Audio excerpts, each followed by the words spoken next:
Open that light.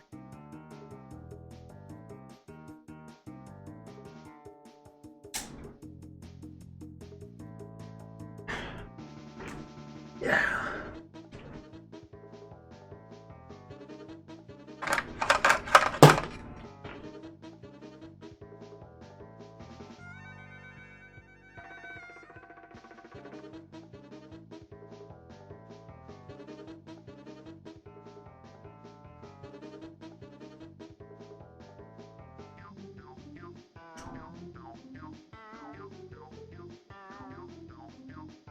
Oh, my neck.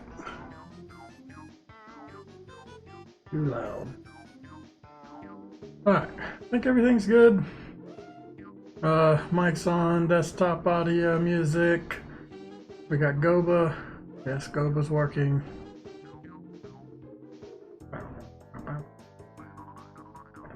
Oh yeah, I remembered how I did this notification setup before. Let me look at it real quick. So, notifications is this box. Mascot is this box. I think they're... Oh, fuck.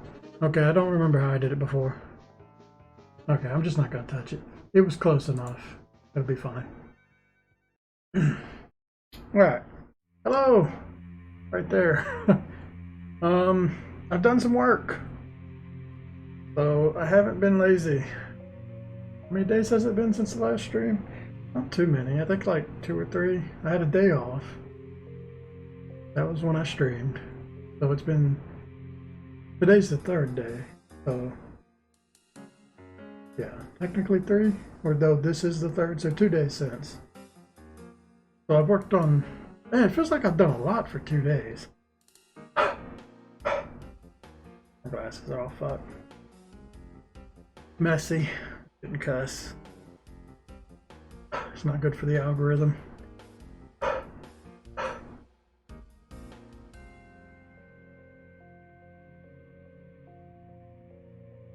I got one more day tomorrow of work and then another day off. I'm doing pretty good. My sleep schedule's completely trashed again. So yeah, it sucks. I don't know. Trying to get healthy again, but I don't know if that's gonna work out. Try and exercise. I don't know. On the side, probably just don't even need to talk about any of that.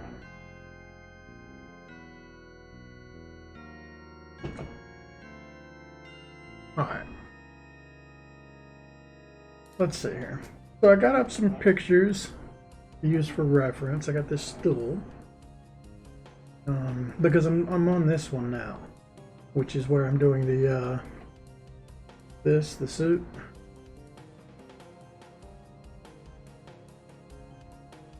There we go. I'm doing the suit inside the little stand with the workbench and the blueprint in the background.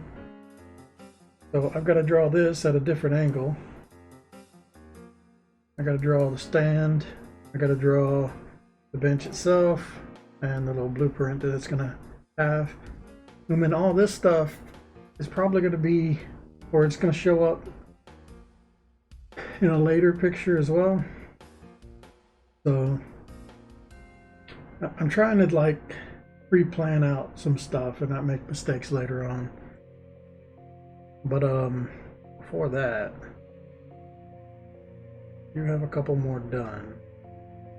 So let's look at those.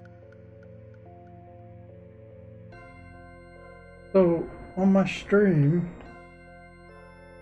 this was the last one I did on stream, wasn't it? I think so. I might not even been done with this one on stream. So there's that one. Him jumping out of the boat and him calling. I think I might have finished that on stream.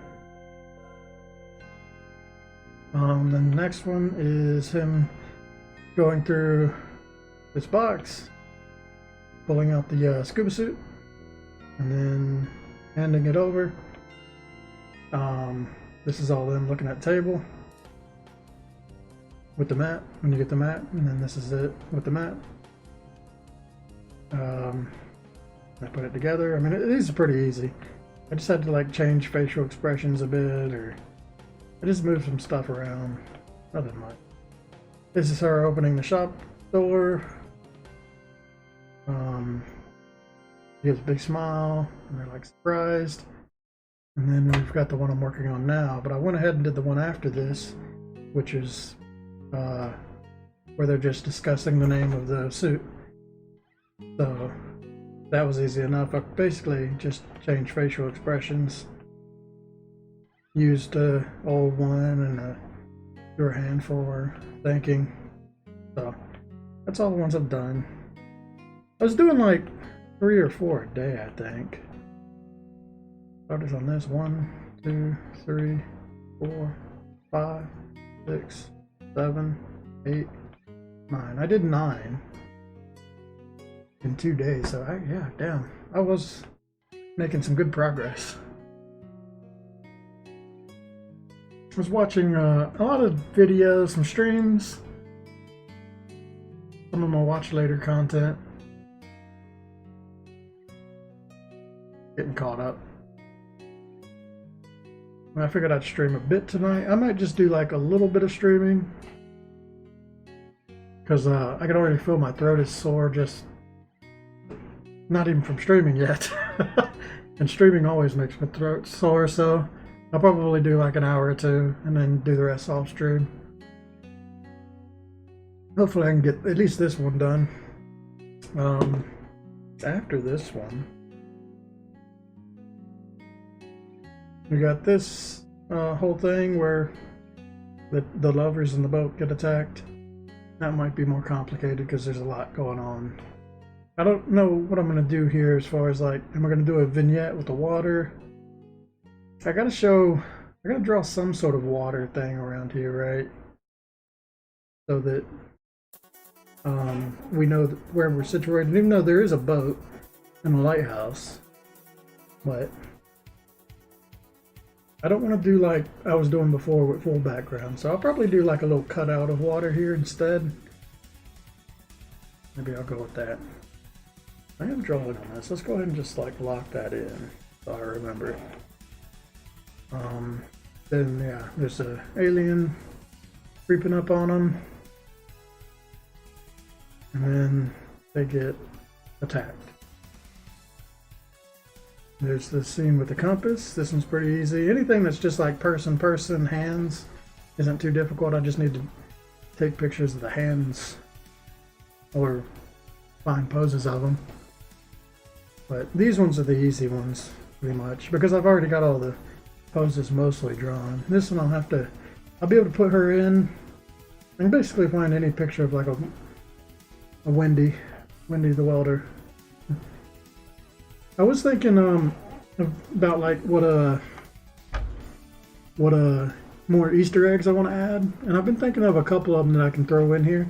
I think I'll do that once I reach the end. I'll just go through and add a couple Easter eggs to NES games into the backgrounds of some of these pictures. But I was thinking like for her welding mask, I might do,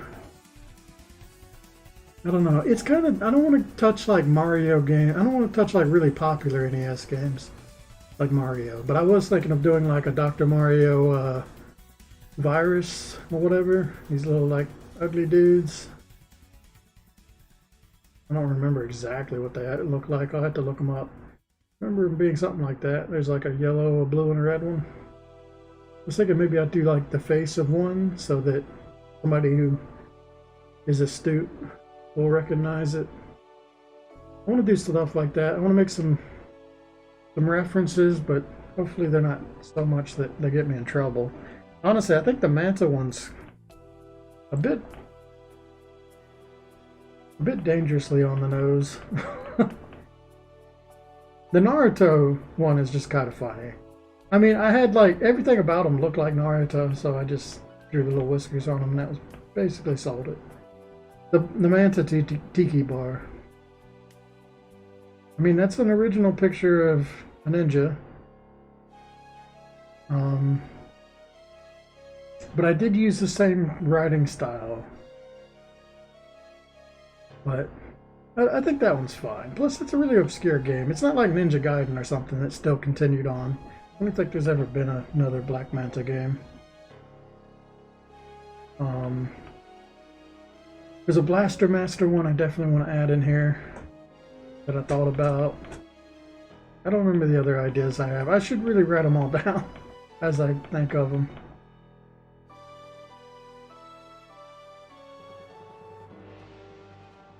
But it would be fun to just throw a couple more hidden references. I was thinking about playing a couple more old NES games because I can't really think of too many references either from like the more obscure ones.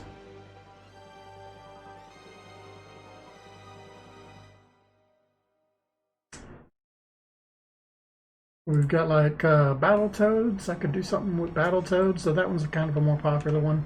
Blaster Master is not that obscure. They just had a game recently.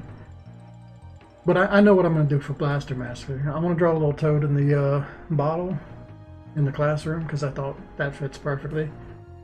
So I'll just do that and draw it in the same way.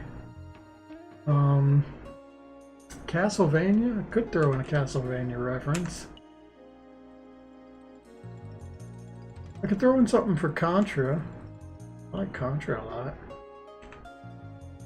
I've already got a Chrysalis one. There's Double Dribble. I don't know if I can throw in a Double Dribble reference. I don't know what it would be if I did one. There is Excitebike. I'm thinking eventually I'm going to show like a populated street in one of these. And I'll throw in a couple like vehicles from NES games. I was thinking like the Blaster Master tank or like a spoof of it. Maybe an Excitebike dude. It's just got to be obscure enough that it's not like going to get me in trouble.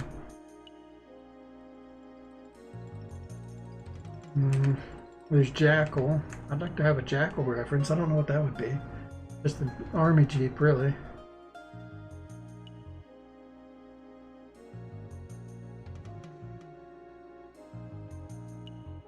I'd like to play Mag Max and see if there's anything from it.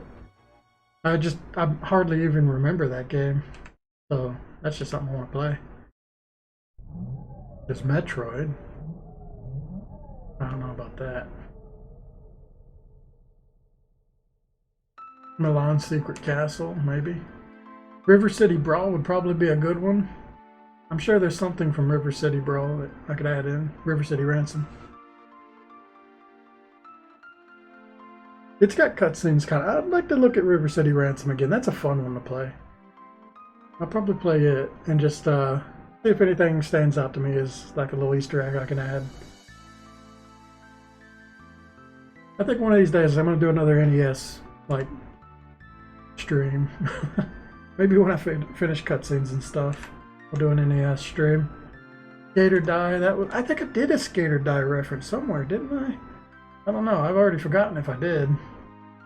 That would be fun to do.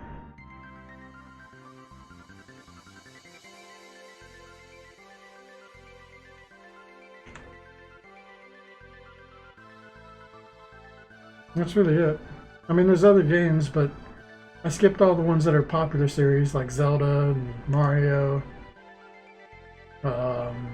Metal Gear. I don't want to add anything like that. Those games are too hot.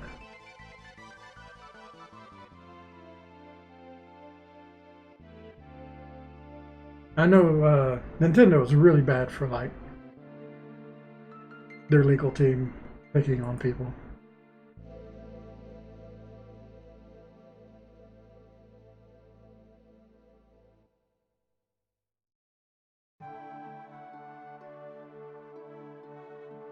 Okay. Let's get to work. It's been like 15 minutes. I haven't drawn anything yet.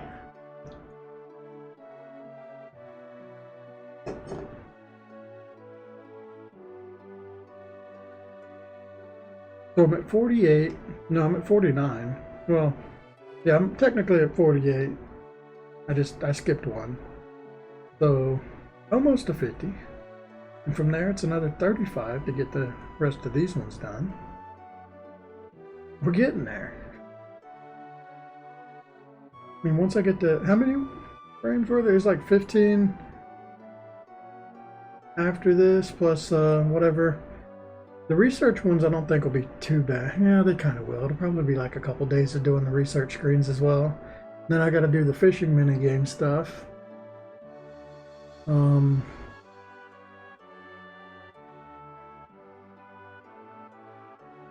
So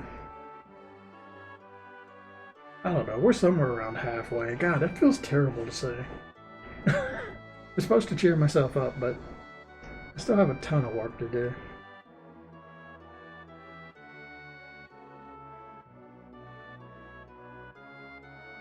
Okay, so first thing I'm going to use these pictures to make things easier for myself.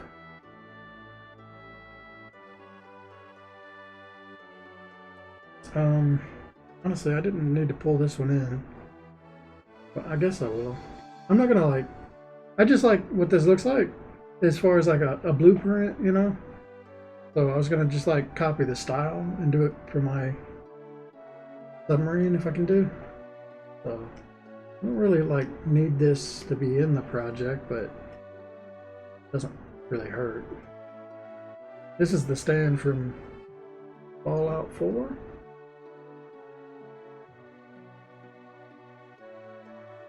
I'm not going to use it exactly, but I use it as an idea. Honestly, I was trying really hard to think of like what we've actually used because I work rigging. So if anybody knows what a mech stand would actually look like, it would be me. It wouldn't look anything like this, I can tell you that. But I mean, it would be kind of close. I've also got a workbench, which is not at the right angle, so I'm just using it again for a reference. I really didn't have to bring that in here either. I just grabbed a bunch of stuff and threw them on here before I went to work this morning. Whatever. I just drag all this up here, down here. No good.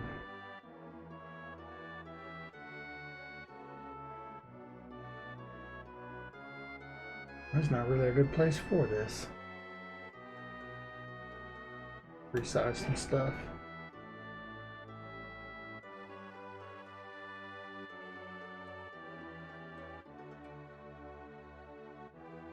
Yeah, like this thing. This has definitely had some like sci-fi liberties taken to it, though it doesn't look too bad. Right? It looks like it has some realistic stuff.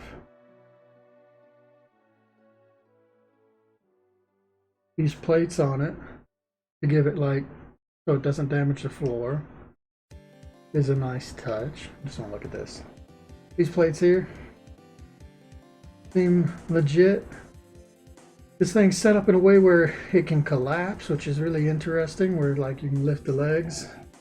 That means the majority of it is actually standing on the back. I wonder if this is actually based off something real. It does seem likely. But I've used things like this before, and it was all like, it had to be fabricated by ourselves. Well, had to make it ourselves. This right here with these motors, this motor, it could be like a hydraulic, is what it looks like it's going for.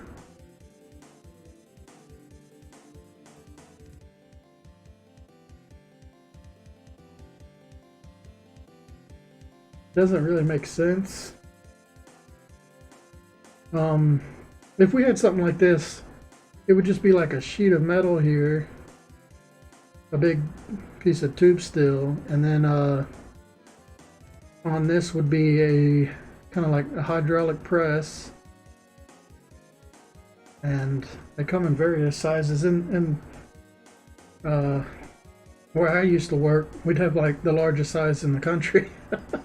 Like specially made for us because the equipment we move is so heavy, and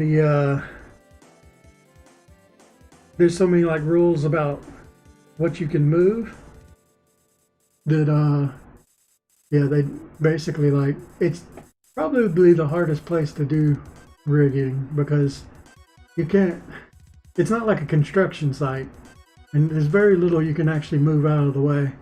So most of this like huge equipment, which is like 6 to 10 tons. Usually we have to like custom build rigging because a lot of these, it's nuclear power, by the way. A lot of these nuclear power plants were not designed to operate as long as we've been operating them. So a lot of the equipment that's in them weren't designed to be taken out with the unit still online. So a lot of my job was just figuring out how to move stuff without having to, you know, or do it in the least amount possible. Well, I got paid so much. But that's a previous job. Yeah, anyway, a jack with something like this, and then it would just be inside of another tube with a plate, and then it would cause it to lift, and this plate would go into that plate. So it's like a big guided rail thing. So basically your lift is just in the plates themselves. And then yeah, something like this would work, though it wouldn't be like, I don't think we had anything that actually folded. Well, that's kind of interesting. That's something that you would see more like a permanent installation. Most of our stuff was fabricated for a specific task and then disassembled afterwards, or put in a warehouse for like a later project. But I imagine it would be fairly similar to this. You wouldn't do any of this like weird stuff with the, I mean, I guess I could see that if you have different pick points is what they're saying here, so that you can hang a hook from any of these.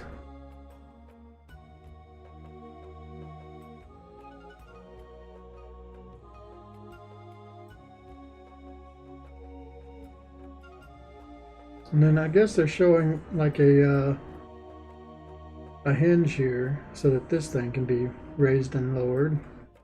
So I guess the idea is the whole thing just folds. Bit complicated. I think I'm gonna do something myself. I'm gonna do like, it'll look more boring, but it'll actually be more realistic.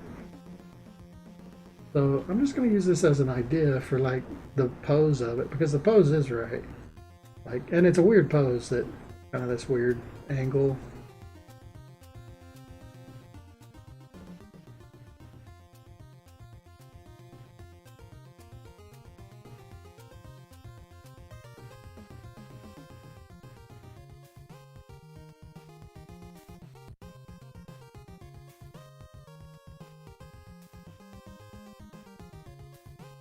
Well, I've done some weird rigging rigs before. We had this time we had to go pick up these like big electrical cabinets. Pretty similar to this. Basically, it's this, well, it's kind of similar to this. You can imagine this kind of like C style.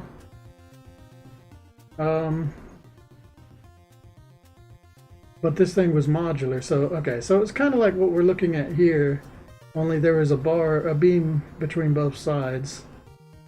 Like if this is a side view, this is a front view. Alright, it'd be a bit like this. Only this part would be, so these straight beams would be kind of like a C, and then go up, and then a C on the other one, right? And then there's lift points in that, and then the top would actually like connect to a cabinet, right?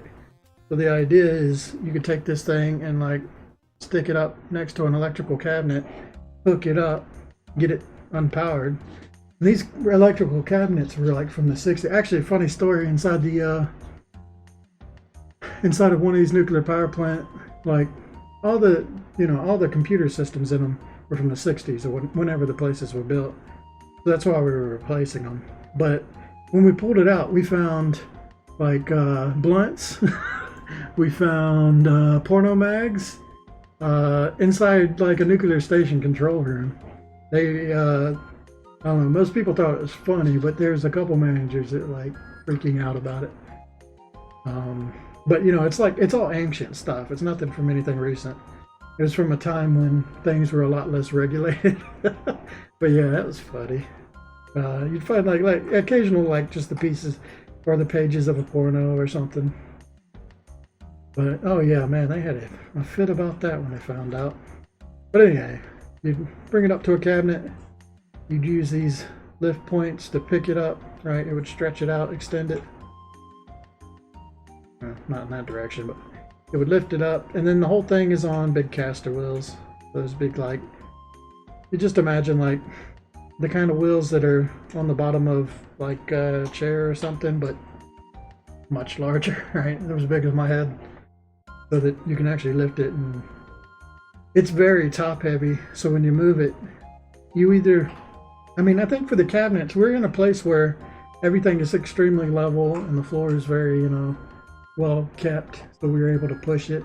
But usually you have to like put little pick points from the sides and do like a come along or something attached to another point, and then you just like crank that lever and move it very slowly from the bottom of it so it doesn't tip it over, right? If you pull from the top, or if you were to say push it in the middle, it would just be very easy to turn something like that over. And you got to keep in mind, they're like $1 million equipment, even if they're obsolete.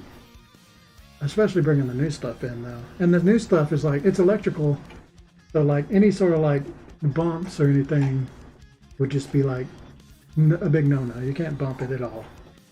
So most of it we do like very slowly, just cranking a lever. It'd take forever, but it was fun.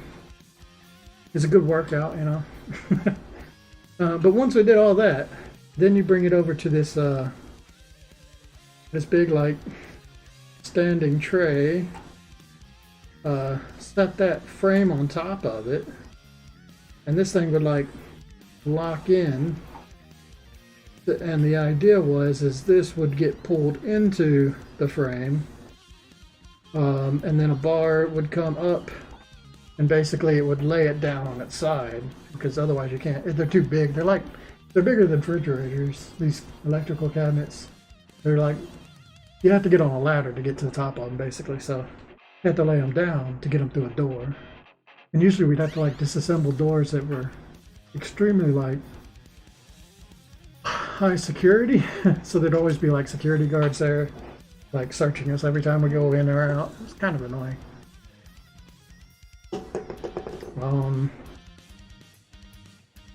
Yeah, I've done like what rigging is like in a nuclear plant. It's different from anything else I think you'd do.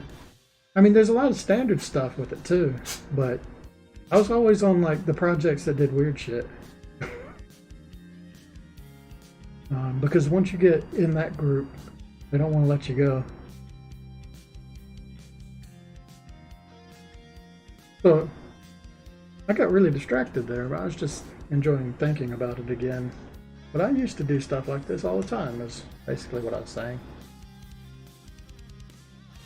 I've done a lot of things like that. Moving cabinets, moving like gigantic pumps, moving basically, essentially gigantic blenders, which I don't know how much I can talk about a nuclear plant, but a lot of them are run like off of lake water.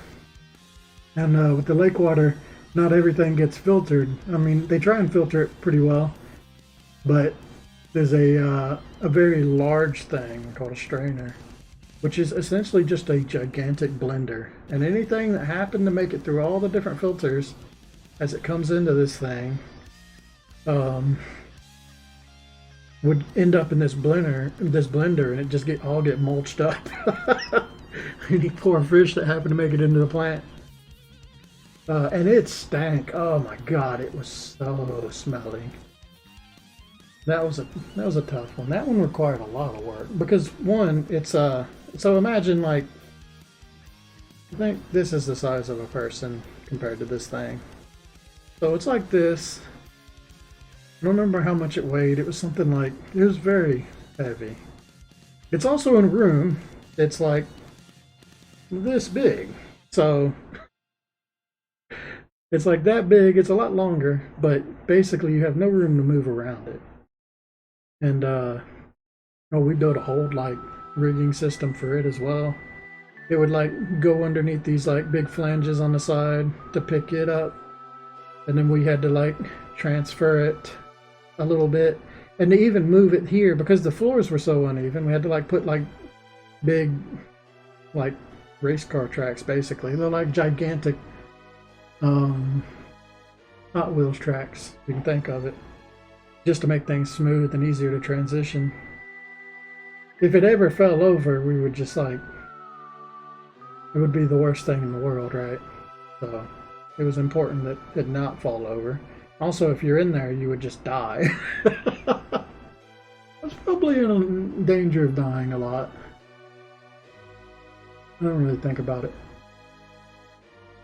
But yeah, a lot of work goes into moving it from here, about like between 5 and 10 feet over, was like a day's worth of work.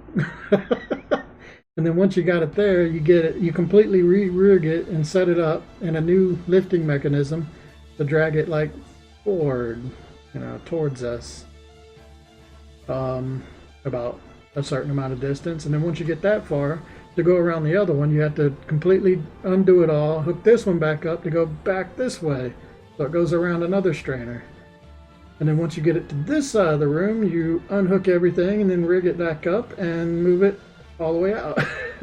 And then once you get it to the door, then you set it on a machine that actually like lays it down, and it was like in a big like scoop kind of thing. Oh man, I love the engineering that went behind these projects are really interesting actually. But yeah, it's just this big machine that would lay this big strainer over on its, it wasn't on its side, but it was just over enough to where it would fit through the door, because standing upright, it would never fit through the door, and we can't disassemble it in there because these weren't really that radioactive, but it's always a concern. So you got to get it down just enough to get it out the door, and then once it's out the door, then you stand it back up and then hook it up and have a big overhead crane that can pick it up and lift it up. And then there's a whole transition to get it across this big turbine deck and then get it onto a truck. Basically spent like a couple months of my life doing that right when I went into nuclear. That was fun. So it's pretty complicated. Usually when I tell people I do construction, I don't think it quite, you know, it doesn't really say everything I do. I do the very high paid construction for a while. The kind that costs millions and millions of dollars if you fuck it up. Very stressful.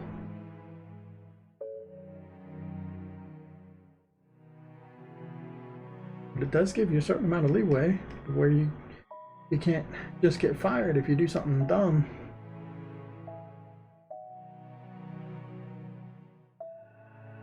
Did I get rid of something on accident? I'm noticing I got the stool, I got the blueprint, I got that thing. What happened to the workstation? Did I delete it? I think I deleted it. God, I gotta go back after all the drawing. Oh, there it is. Oh, I drew on the wrong thing. That's what happened. I'm a dummy.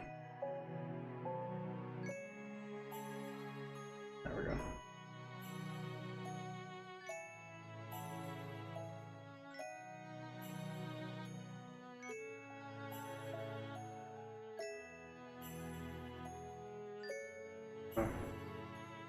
I've messed up the ratio of some of these images now. It won't matter too much.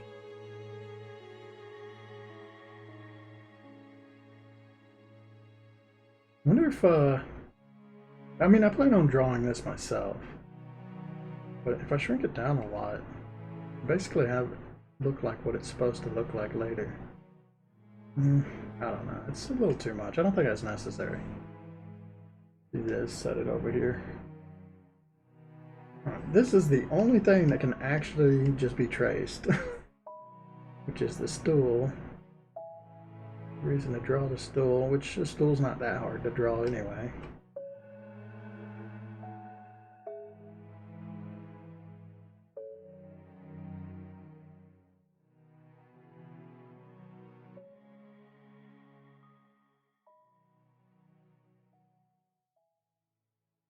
And I rambled a lot there. I just like to talk about it. I don't think I've ever talked about it on stream before, what I used to do. I wasn't really into my job either. Honestly, my favorite part of that job was just flagging. Like, flagging a crane. It was always the easiest job, and for some reason nobody wanted to do it because I guess it's kind of like, I don't know, it feels nervous that you have to like control everything, but I don't know, I have anxiety. But flagging a crane never bothered me at all. Because it's so simple. It's just cable up, cable down, boom up, boom down. It's just moving it where you want it to go, and make sure you're really careful and slow with it, which is my personality anyway.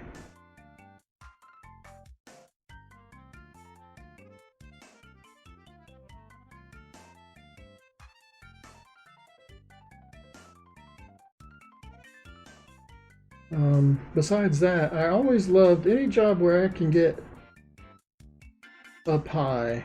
I was always big on. I used to have trouble with heights when I was younger, but the more I worked, the more I started to realize that any job you can get high up off the ground with, people become nicer the farther up off the ground you get. It's true, because all of a sudden you're in a very vulnerable location, you know, when you're up high. You don't want to offend somebody when, you know, all it takes is a fuck you and you die. So you got to be really nice to people when you're really high up in the air. I liked it. But yeah, it's also like not many people want to do it, so it's usually pretty easy. And anytime I get the chance to like climb up on a building or something, I'd just be like, yeah, I'll do that. Or fly up on a crane. And it's usually a pretty easy job because you're sitting up high. You're not like, I don't know. There's some of them which are pretty crazy, but for the most part, when you're high up on something, you're just sitting on like some sort of scaffolding or on the edge of a big hatch or something, and just like sitting down up there, you know.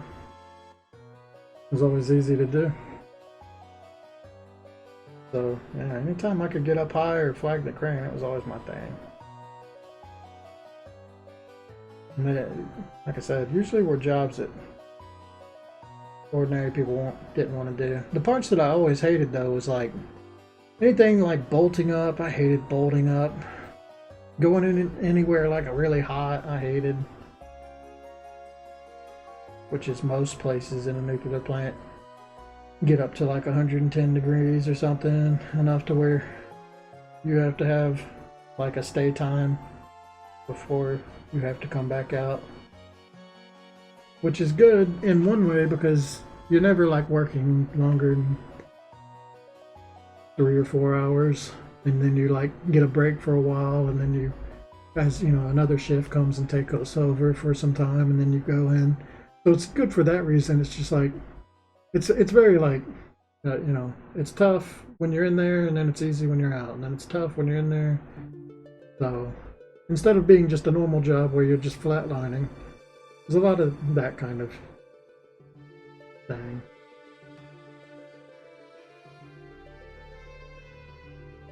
I've been thinking about my old job a lot, if I was going to go back to it.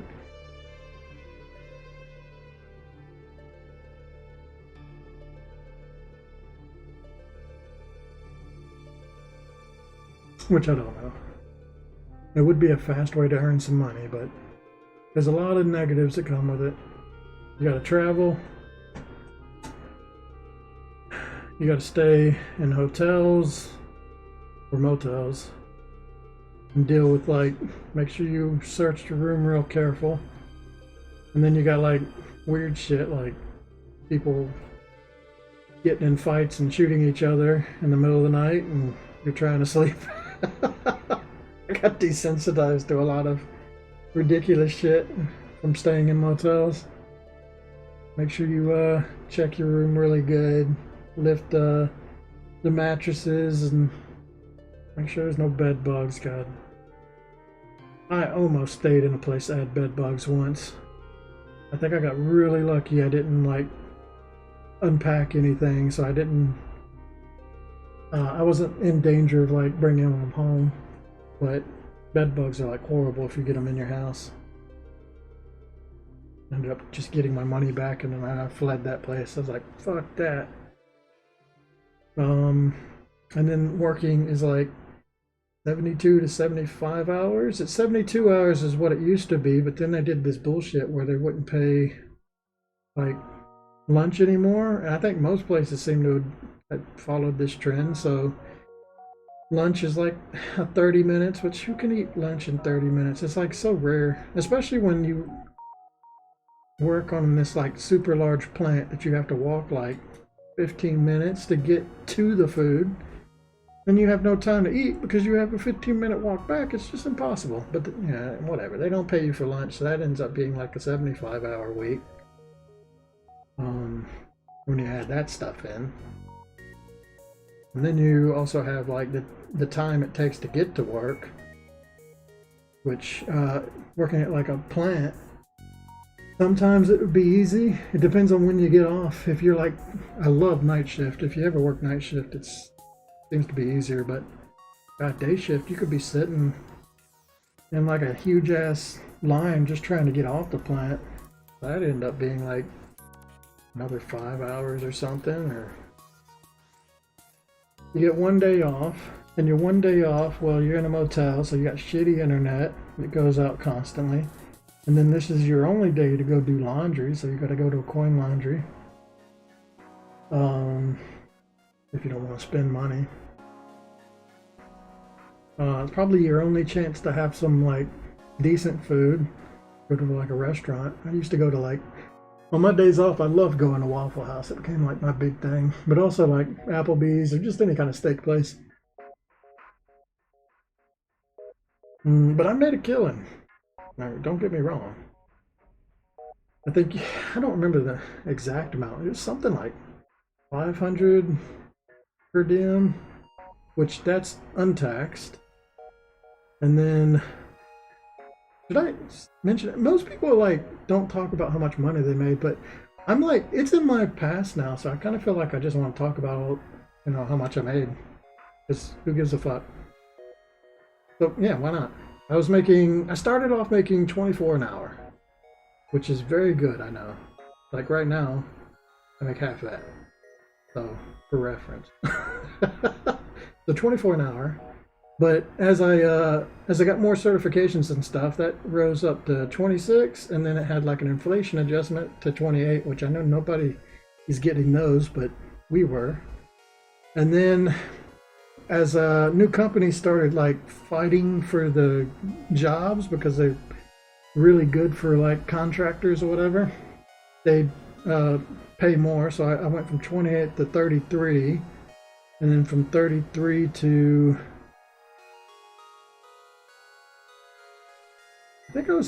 I don't remember exactly actually. It was at 34 or I was at 36 by the time I quit. I was making a lot. But again, working like this, traveling and all that crap. But to get a little, I think it was more, oh yeah, okay. I remember what it was. It was a 34, but if you work night shift, you got an extra $1 an hour, I think. So I think it was 35 I was making. Because I always work night shift if given the opportunity. So yeah, it's like first 40 is 35 an hour, but then after 40, so for the other 75, 35 was at time and a half.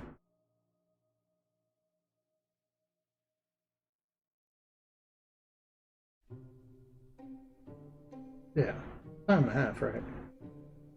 So, what is that? Like near 50 something. Like 52, 53 an hour at that point.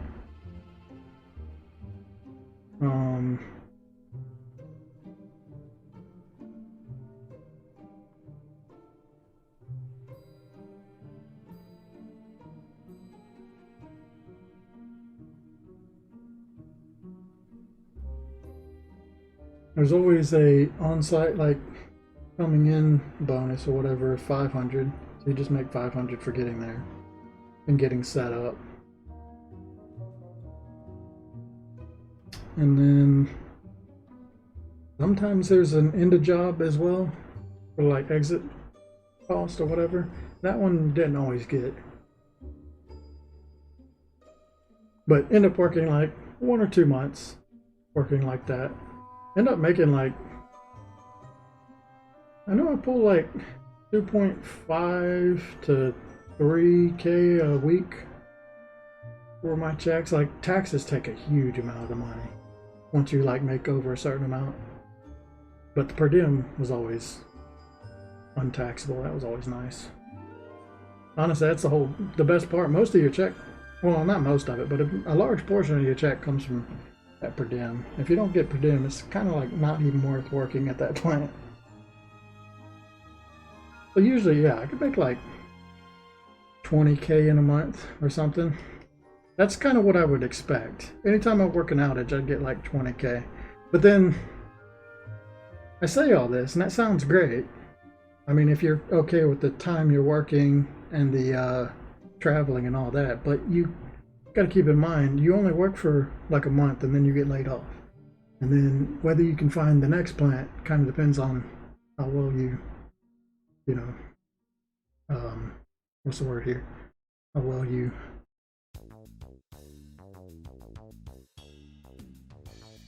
I can't think of the word. I don't know. Learn. Why the fuck can't I think of this word?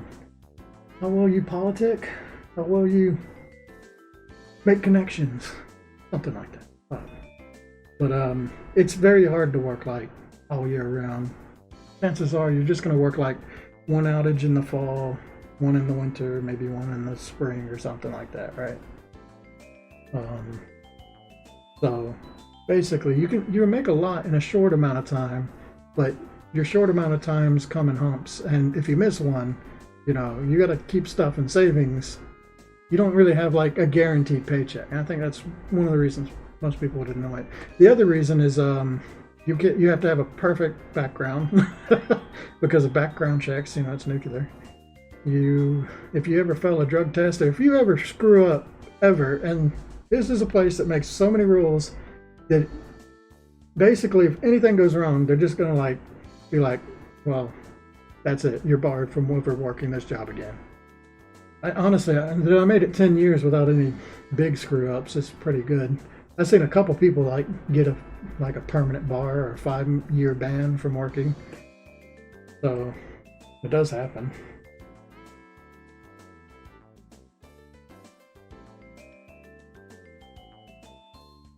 Anyway, that's the kind of life I used to live.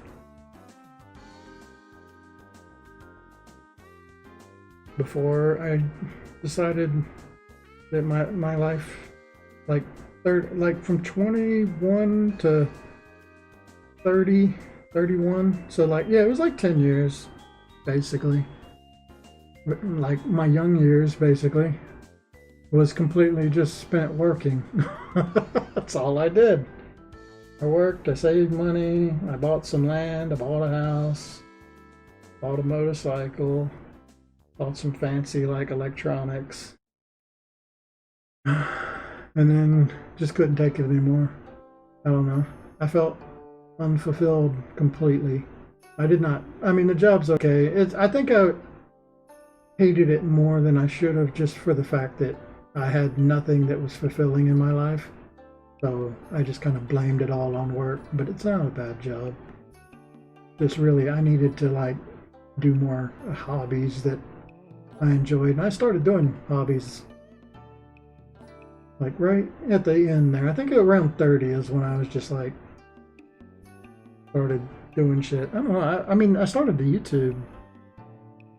I think the YouTube's about 6 years old, so it sounds about 29 or 30 is when I started doing hobbies. I just started off with I bought a digital tablet, and that when I remember when I bought that digital tablet, it was like I don't remember how expensive it is. It's like $1,000 or $2,000. It's probably not 2,000. It's probably $1,000 for that tablet, and I felt like that was the biggest waste of money because anything I'd ever bought up to that point was just like I use it for a bit and then it just kind of sit in the corner, collect dust, right? And I figured that would be the same thing, but man, that one, like, I was really into it. Clearly, I'm still doing it like hours and hours every day. So obviously I enjoyed it. Yeah, I really like the tablet. Like compared to doing airbrushing and stuff, the tablet's just so easy. You can do corrections and stuff. There's so much you can do with it. Because before that, any of my art was just sketching and airbrushing, that kind of thing. Maybe sculpting every now and then. Not much. I'd say I just did it occasionally. When I started doing digital art, I started like caring about it though.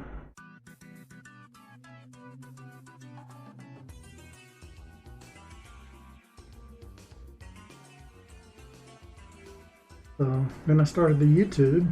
I'd always looked at all these YouTubers, and they're people like that were around my age. Honestly, I feel like my whole life's been like that. I'm constantly looking at people that are around my age doing things, and I'd be like, why didn't I do that? Especially like the whole Newgrounds crowd. I feel like I knew all of them. I'd grown up watching all their stuff, and they're all like the same age as me. I just never tried it, you know, getting into animation and stuff. So it was there, but I never like tried it. And that's the same thing kind of went with all this YouTube stuff. I just kept watching other people do stuff and always thinking like, that would be fun to do, and never doing it. So eventually I was just like, fuck it. It was that, I've said this before, but it was that stupid clip of Shia LaBeouf screaming at a green screen, saying, just do it. I was like, oh, fuck it, I'm gonna just do it. It really did. That really was my reason. Yeah, I just like, I did the YouTube. I made it a big point because I knew that I'd seen a lot of YouTubers, they'd like make videos and never finish like their playthroughs and stuff, so I was afraid that that was going to be who I was. So I made it a point that like I wanted to do the first 3 Suikoden games because I was wanting to replay them again. I was replaying a lot of old games at that point, just I wasn't streaming it. And then I was like, okay, I've been planning on playing Suikoden 1, 2, and 3, so might as well just do it and stream it or record it. Man, that first YouTube video is so bad. I'm not gonna remove them, but the audio quality is like terrible. I use like I had like a mic that I was using back when I used to raid in WoW. It was like a headset mic. It was terrible. I didn't know how to audio balance at all. Just basically taught myself everything. No camera, none of that. And then, yeah, just upgrading equipment. I'm still using the same Blue Yeti I bought way back then. Now I think it's become like, it's actually like the Blue Yeti became a like a joke, which that's cool. I mean, when I bought it, it was just like, yeah, it's pretty good, pretty decent mic.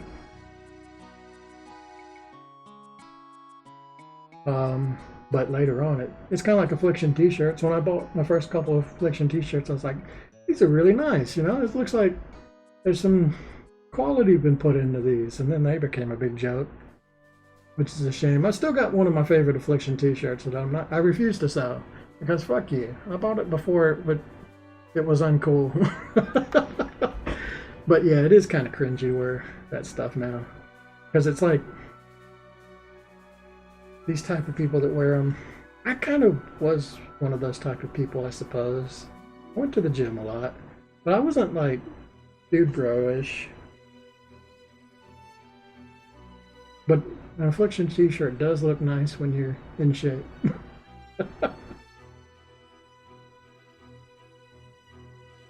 Alright, I haven't drawn anything. Like I'm purposely trying not to draw anything.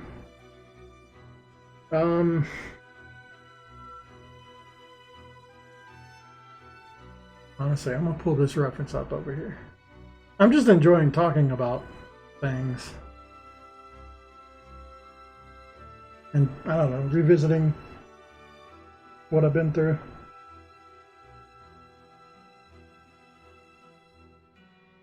Yeah, I still like I did the YouTube stuff and then working on and off.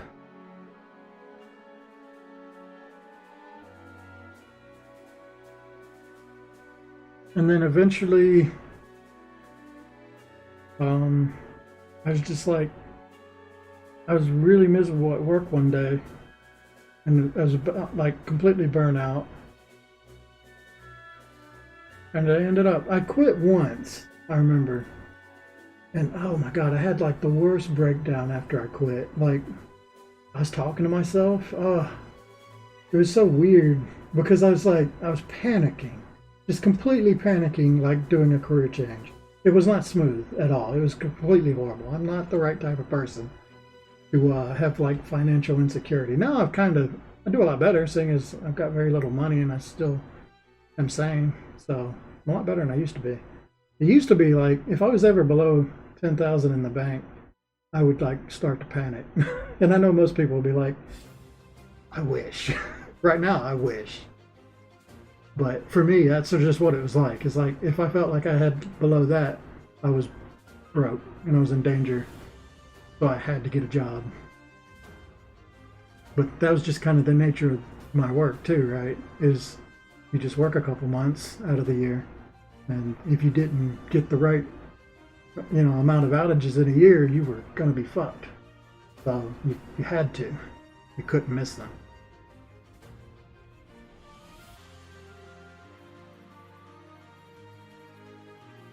But yeah, that first one I quit, I don't know, I didn't make it too long. I tried to do it. That was like when I made my first, when I was working at first, and then I had like my first big burnout. It was like several months and I hadn't touched it. Yeah, that was like, I remember that. I had my first big, that was right when I started streaming to Twitch, which I don't have any of those recordings. That was when Gazzard still had like its old artwork. So there was a lot of work there that completely is lost. But yeah, I did that for a bit and then I like got cold feet and I went back to work because I got a call to go to a different outage and I was like, all right, let's do that. So it took me a couple times before I finally was able to stay away from that. But then I ended up burning out. Not a good story, is it? Not a happy ending yet. I'm trying to make it a happy ending. But yeah. So where now I'm like, I'm more committed now than I've ever been. But I'm also more broke now than I've ever been. Perfect. Fuck.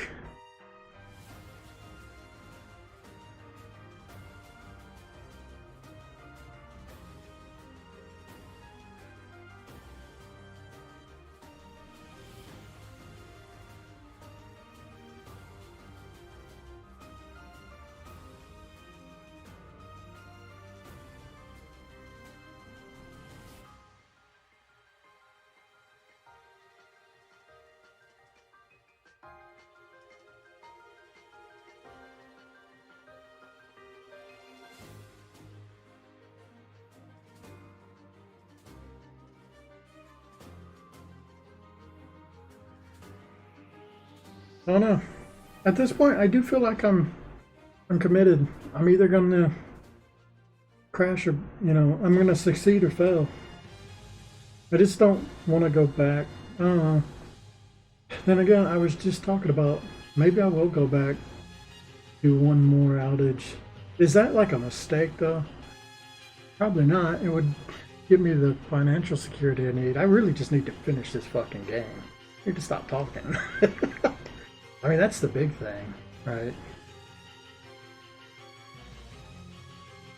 Need to finish a game. Get back to work on Gozzard.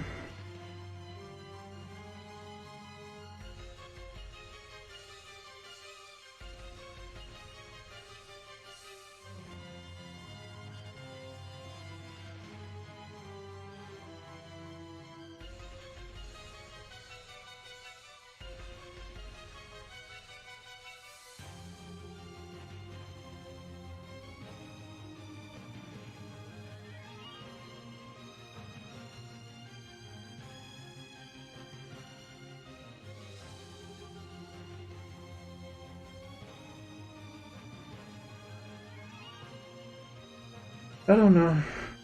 Honestly, there's part of me that's just like in constant anxiety every day. But I also feel like it's breaking down those layers. Like, kind of don't care anymore, which I don't know if that's a good or bad thing. I'm just gonna make it work, you know.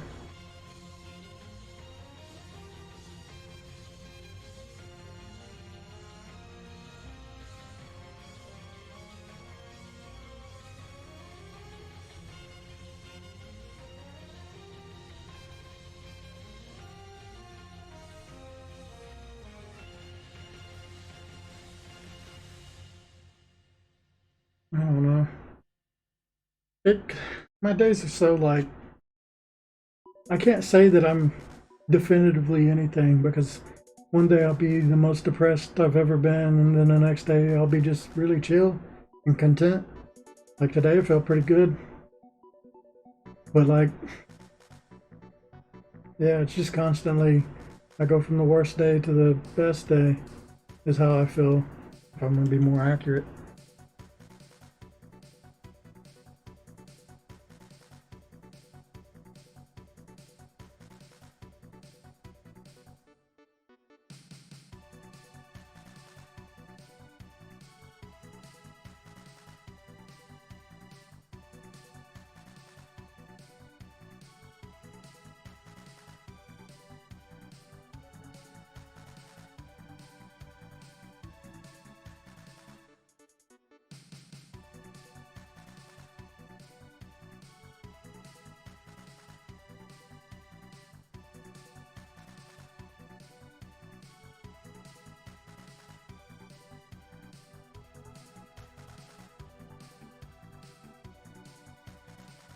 I guess that's kind of what the point I was getting at, though, is like, I don't like being on the sidelines anymore.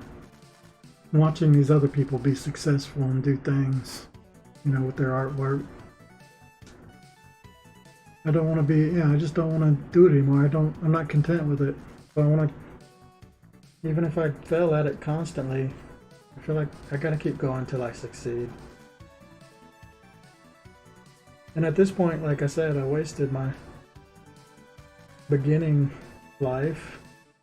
So I really got nothing else going on with for me. Like I got no legacy. So this is it.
really know much.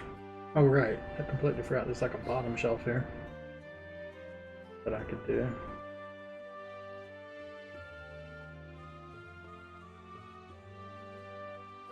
That's a problem. I just thought about that. It's not a big issue as long as they're not overlapping.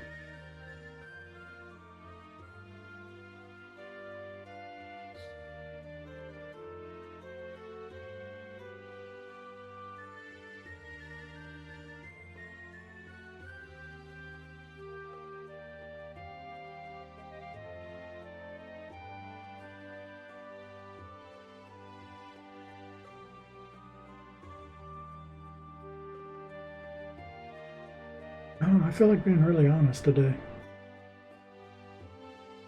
But then again, I don't know what else to say. Like, my current situation. I've been trying to like, I've talked about this a few times, but trying to like break down my pride.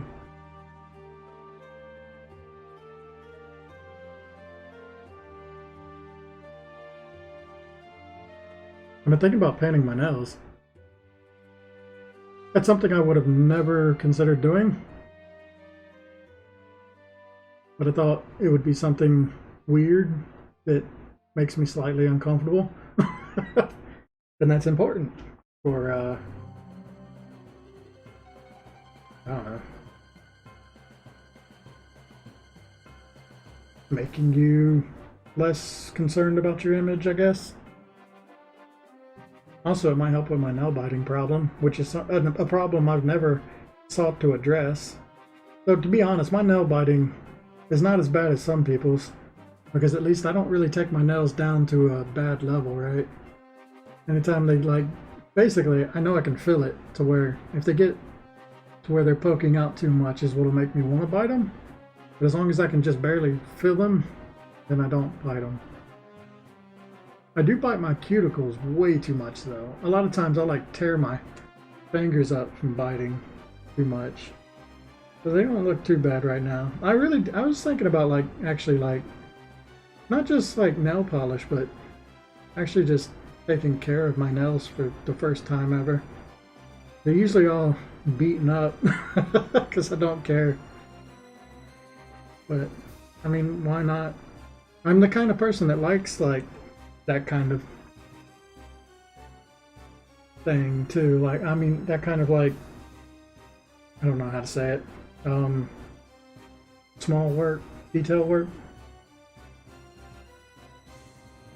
But I'm also the type of person that has very bad impulse control. At least, I don't know, for certain things. I'm not too bad with like addictions. But I am really bad with like biting nails, scratching like bumps. I do that constantly. I got all these scars on my hands from anytime I get like a scab or something, I constantly scratch at it.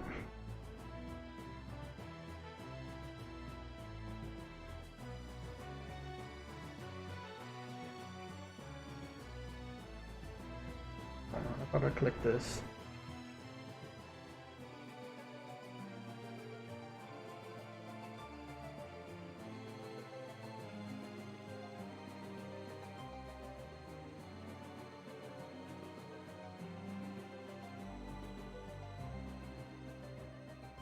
I just want to do like an assortment of things that could be on a workbench, right?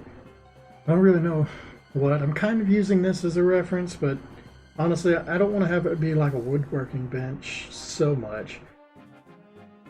Like, I don't really see having a circle, a table saw.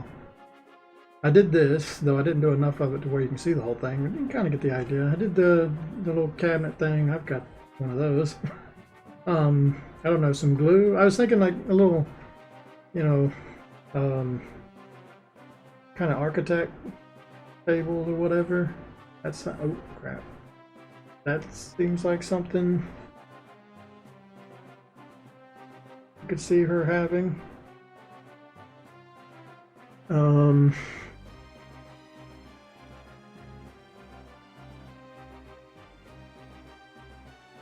I don't know what else to add. I can think of like what kinds of things would she have? So, okay, just various screws and bolts is just the thing every workshop needs. A no, losing another word. A vice grip is something that any workshop table would have. An extension cable, sure. A little table for or an incline for doing blueprints, because I'm going to show she has blueprints, so that's kind of what that's for. Pins and stuff, I guess that makes sense, especially right here next to this table, right, or next to this thing, so kind of do that. Actually, a ruler would be, or a ruler and a protractor.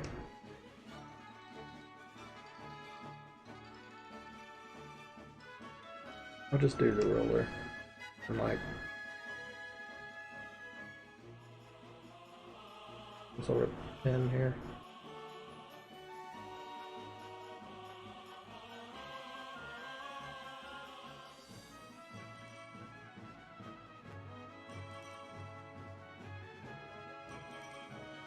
I always draw these kind of straight lines in red, and then I eventually just like turn them into actual lines. This stool is the only thing that was supposed to be sketch. Just because anytime I use the straight line tool, I might as well just, it doesn't matter at that point, right? Because using, once I've done the straight line, I'm just going to turn it black anyway. Okay, so there's a few things. There's a lamp. I haven't put a lamp on this desk. What would a workshop lamp look like? It would be behind this, so I can cheat at least that much, but it would be, it's just kind of like Pixar thing, right?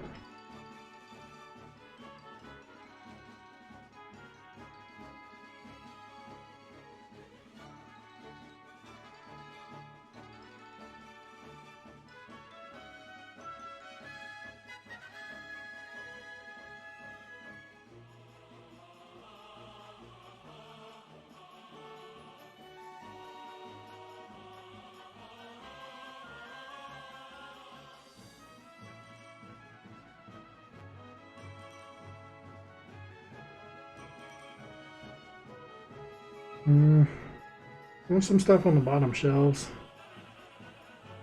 She definitely has a torch and a welder, but I'm not going to put those in this picture. But with the torch and a welder becomes bottles. We're not really going to have those. But there's things like an igniter, which I could put, and that's kind of hard to draw. That's something that you would hang up on a wall anyway. But there's like, okay, so the best thing I can think of is like just like a little bucket of rods, welding rods.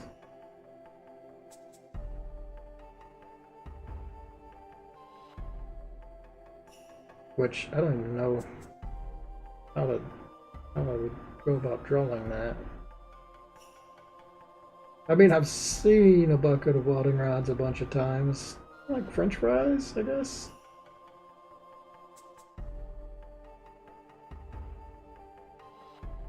So when you look at this, you probably won't even know what it is.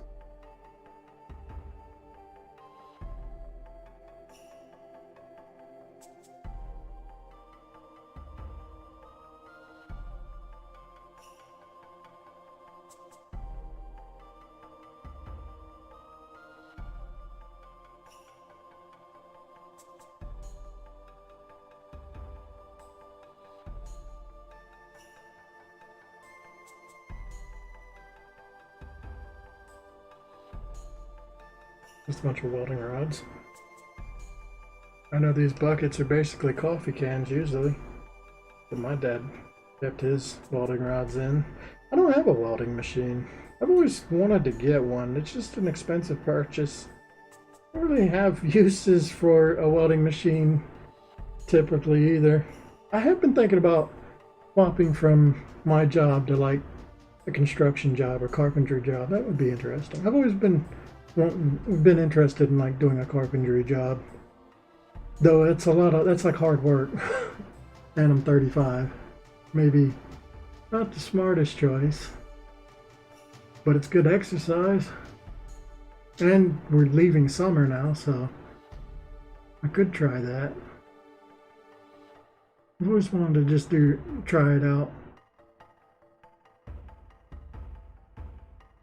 I wonder how much they make compared to what I'm making. I know I could get a job like as a forklift operator in a warehouse for like $18 an hour, which, as far as I'm concerned, that's about the easiest thing you can do for the cheapest amount. But they're always like 40-hour jobs minimum, and usually they require you to work weekends or something. So they say 40, but they mean 50 or 60, which is a little too much. I want to keep my weeks down to like 25 and 30. So something part-time. Which I haven't worked that many part-time. I mean, this is the first part-time job. I don't know what else I could do part-time. I know the janitor stuff. I don't want to do that. I don't know. It depends. As long as I don't have to clean any bathrooms. I don't like the idea of cleaning other people's bathrooms. I'll do any kind of janitor stuff besides that.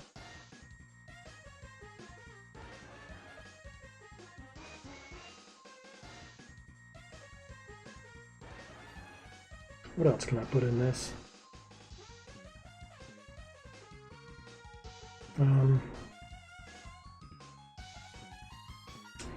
Well, we could put a jack, maybe. You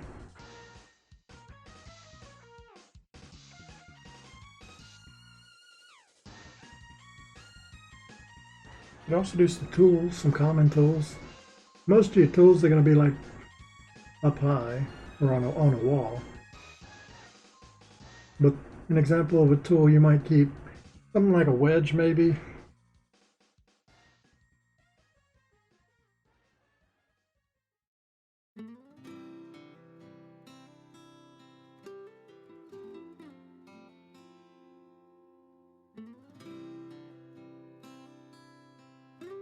Kind of hard to tell what that is.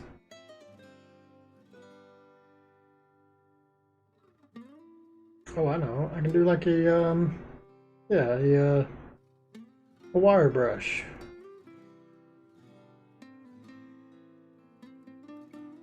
One really long wire. No, that's a wire brush from the side. It's gonna be hard to tell what it is. It's just like something eye-catchy. I think that's good enough. I've already gone like kind of too far with all that.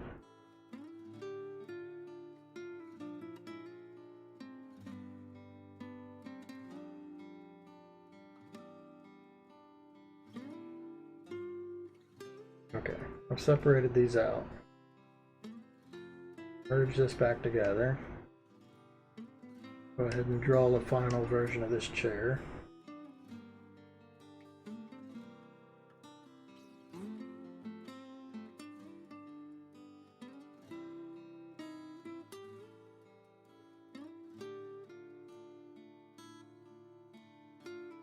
Oh, yeah. Mistakes. That's not a big mistake. I can just marquee it.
I wonder why it is so controversial to talk about finances. I've always wondered that. It's always been definitely just growing up is something that you're not supposed to talk about.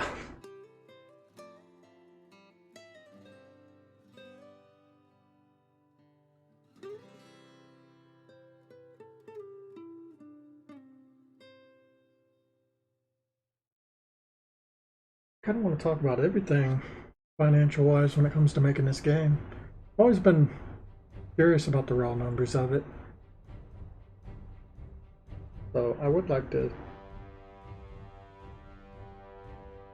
actually just fill all that info.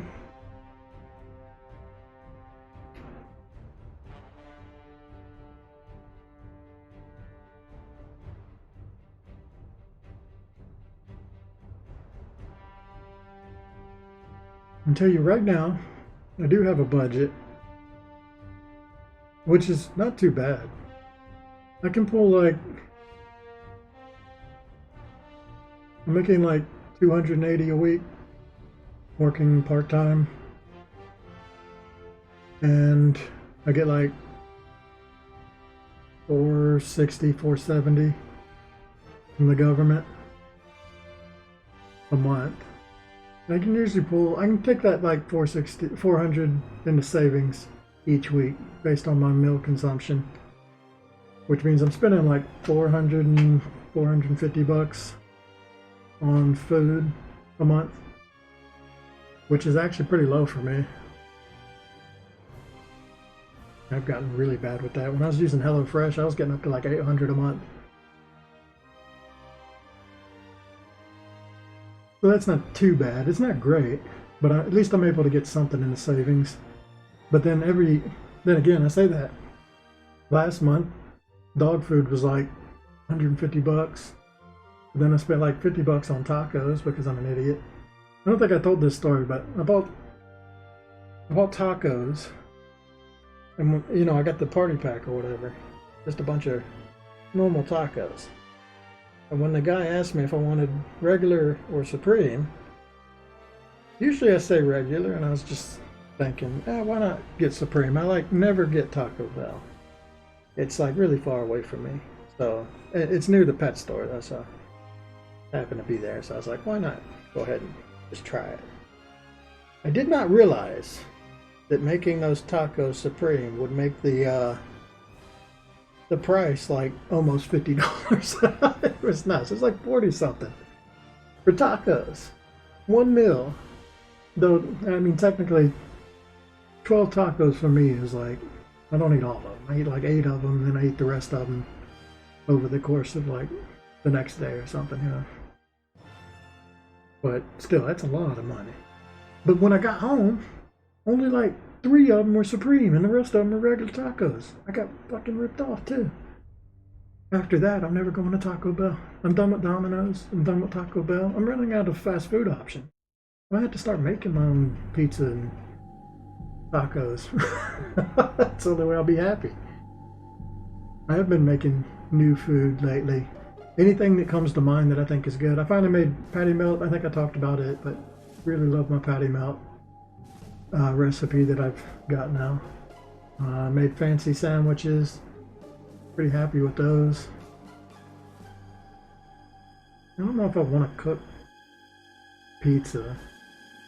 I think I'd rather just get like a DiGiorno or something, but that's expensive. That's like, every pizza is like 20 bucks.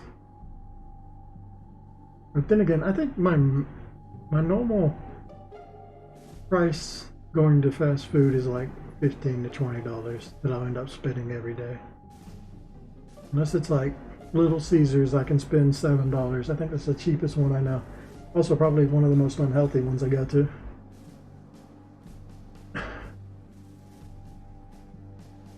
Anytime I shop at the grocery store, I can usually get away about $10 a meal.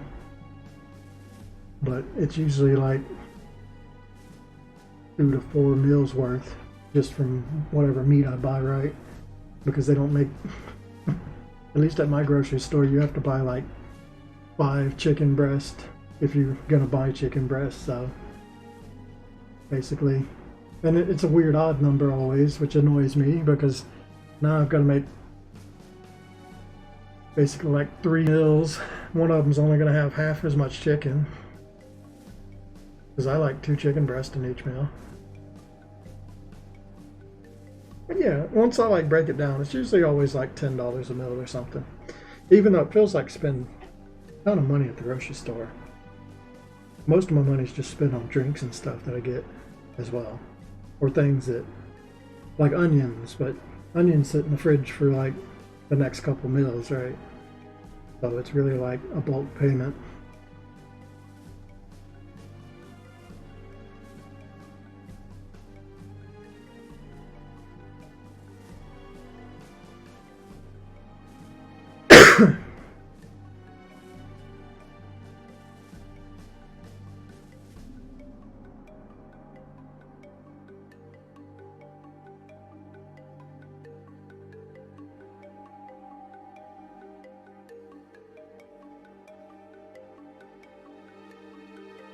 Guess that's fine. That basically looks like a workbench.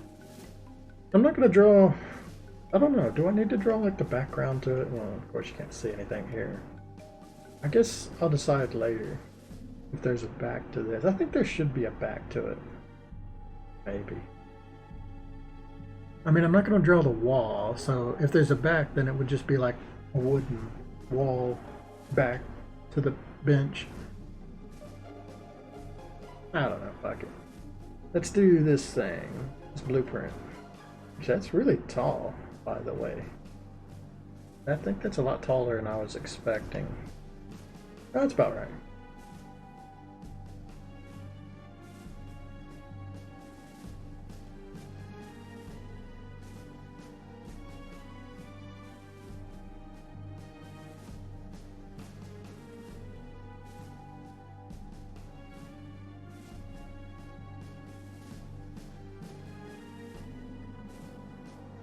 Okay, so I can do the sub, but I think I also want to put like a small one here that is like her plane. Maybe a little one here that is just some other thing. Basically, I'm just doing these little blueprints that have been posted up on the wall. I'm not done with this because I want to pull colors from it. But I do want to move this guy over because he's in the way a little.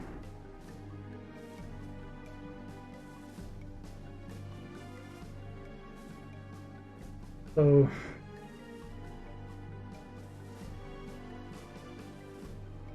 let's see here. Bring this down to a 1, make it white. Do a little window. Oh, what happened? On the wrong one. Undo. The correct one.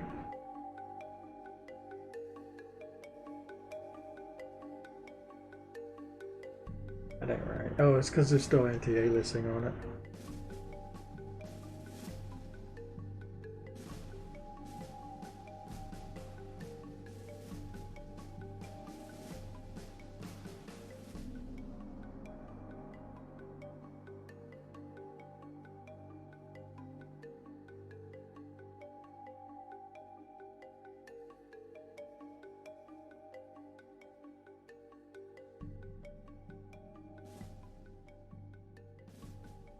Okay.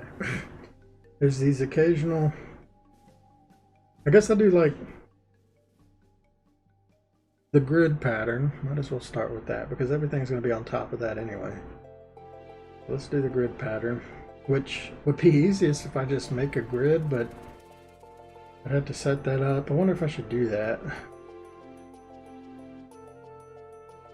I'd have to set it up just right. I wonder how hard that would be. Let's see. Create a grid.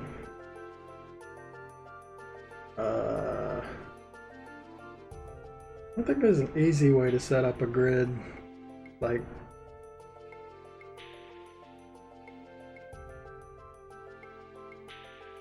there's no way to like select a point for a grid, I don't think. Unless I can drag it, or no, let's drag the screen. I can find the grid center point, which should be in the center of the canvas now. There it is. Now I can drag this over.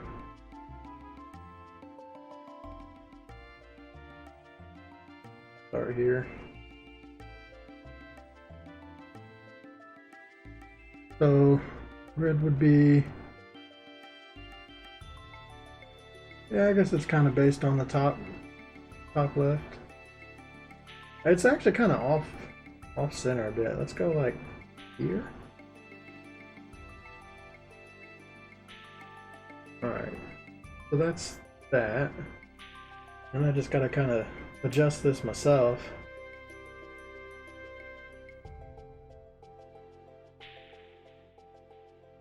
And I just change this number. So lower this down. Put that where it's supposed to be. It's supposed to be there.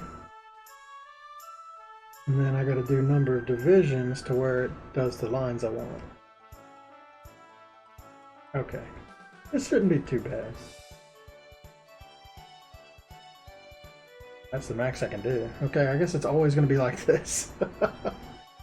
Because I can't do any more than that. I mean, that looks about right anyway.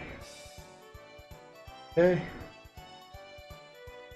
So now, I think it would be better to just do this. Or whatever color this needs to be, which is kind of an off blue. Blue-white color.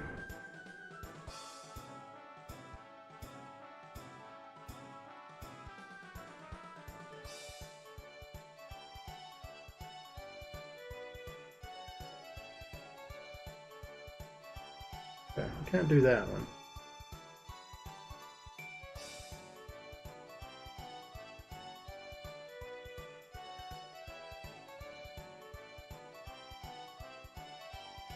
Alright, this has got to be below that white.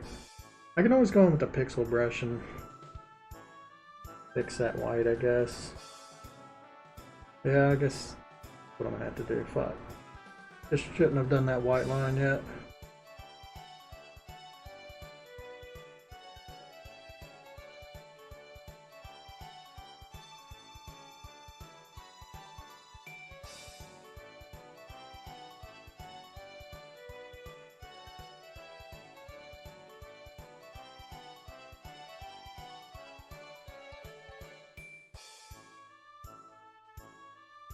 Okay. So now I need to take view, grid settings, move this to here. Do this one.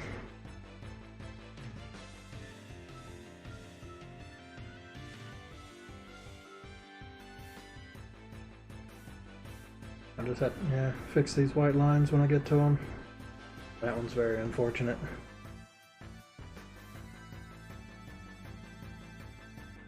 Whatever. Oh, that's unfortunate too, because it goes like past it.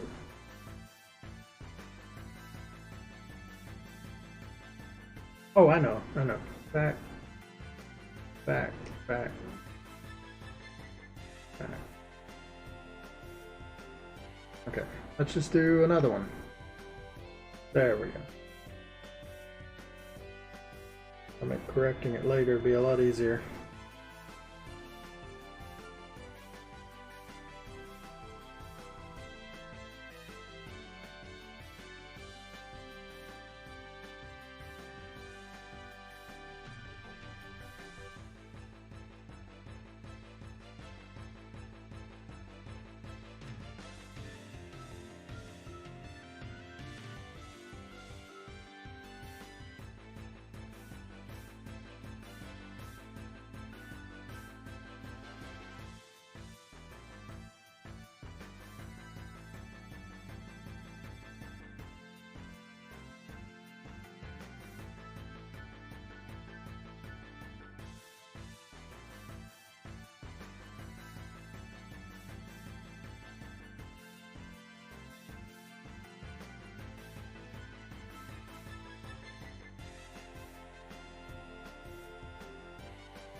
Okay. Do another one. View, grid settings, move view. Up in that corner. Okay. Actually, because it's a little off. Like that.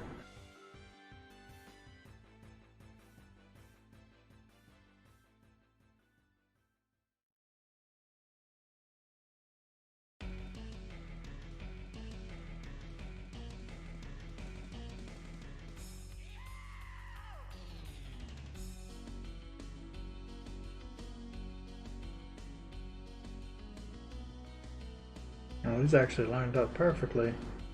Oh, almost. That's odd.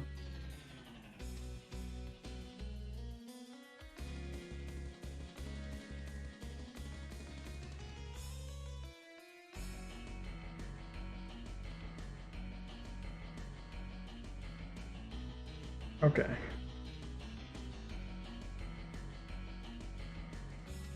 Gotta fix all that.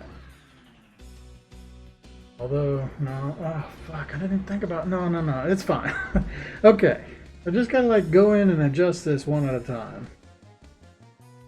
With the white pixel brush.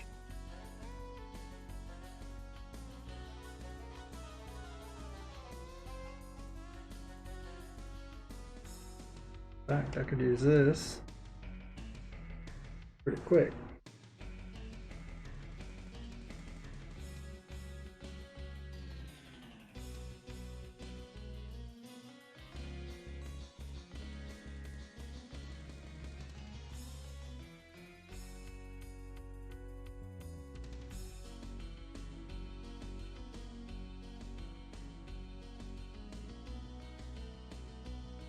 Oh, that looks good.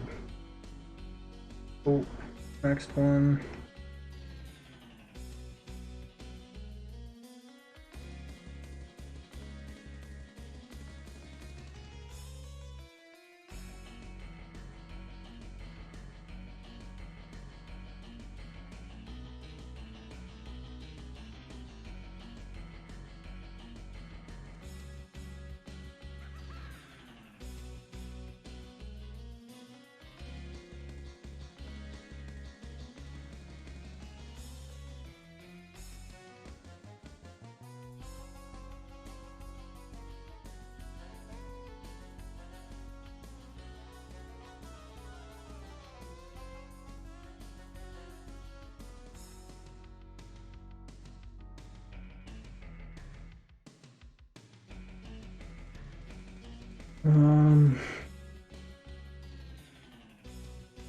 Thing here looks good.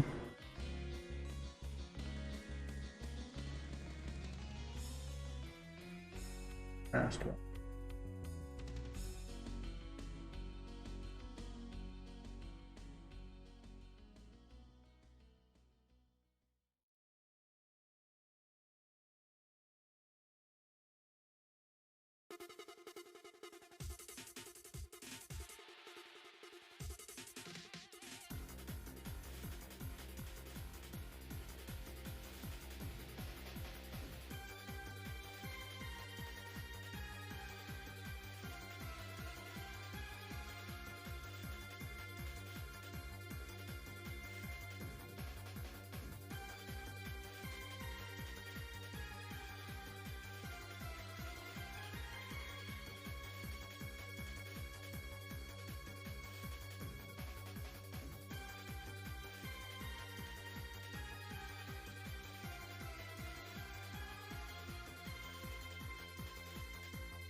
Is it impossible to do two?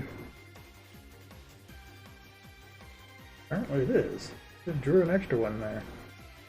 Back and I lifted my pen. I did it again. What the hell?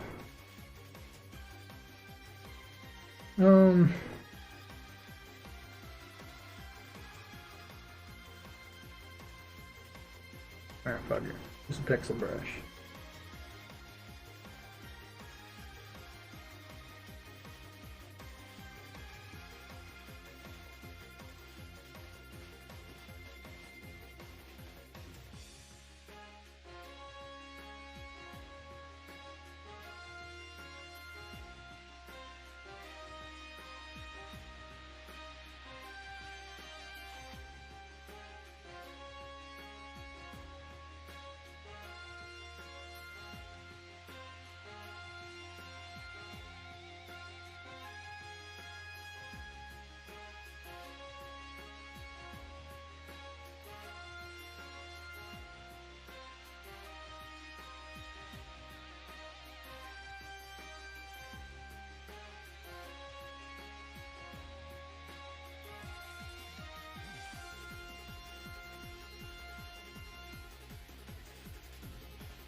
so this would be like every 4 or so.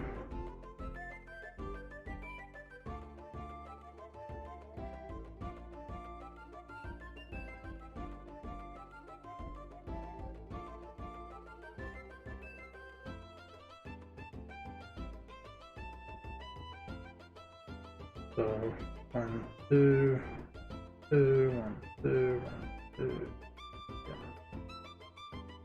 2, 4, 6, 8, 10, 12. Oh, of course there's 15.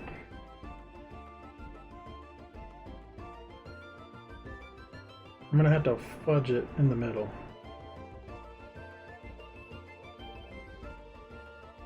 Or I just do like, okay, let's just do like 4 here.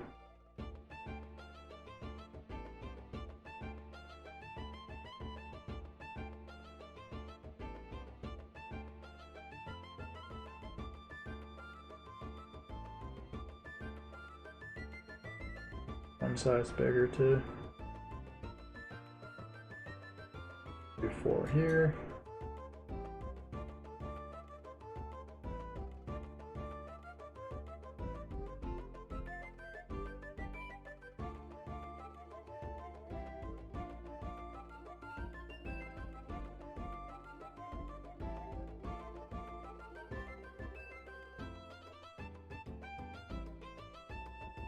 There's no like middle point here, it's this one and that one. So,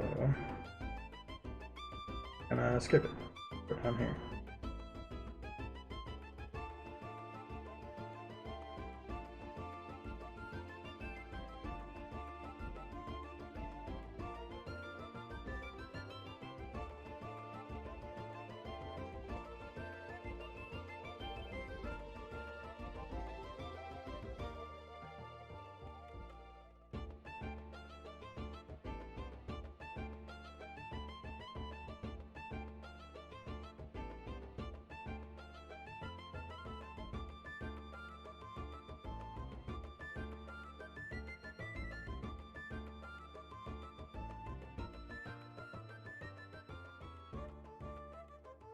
There's no middle point here either. This fucking odd number.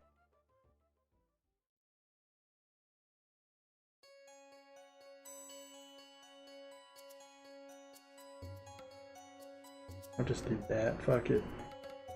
Alright, from there, mix all these together. And do another one.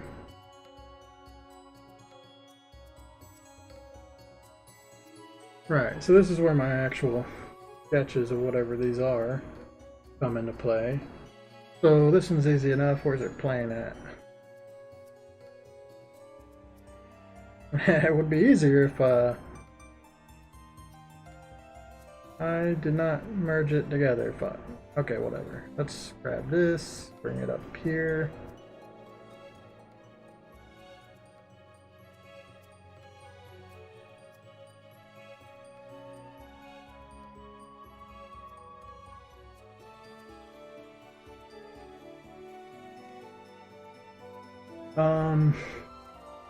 I could make it the same color blue.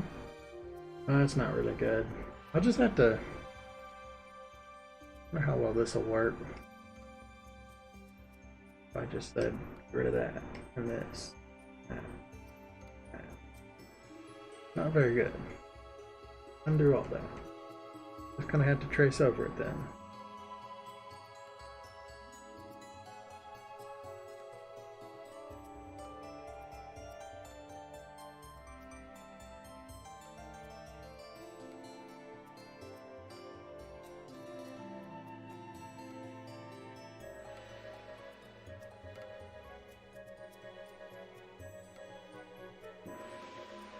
So, what does this thing end up looking like? It's just like a solid line, and then a lot of the lesser color for the sketch lines.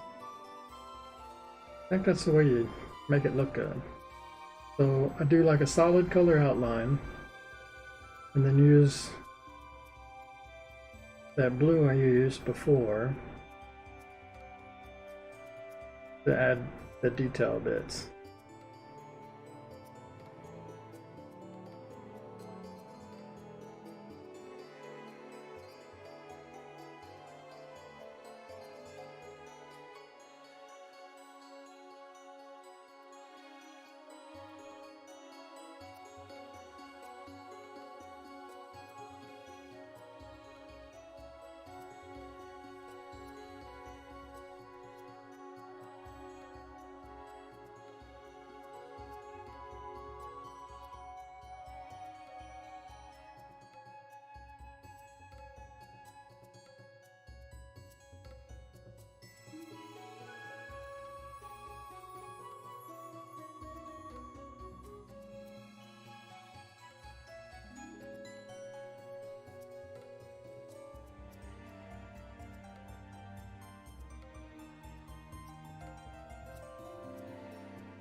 Probably won't get this done on stream.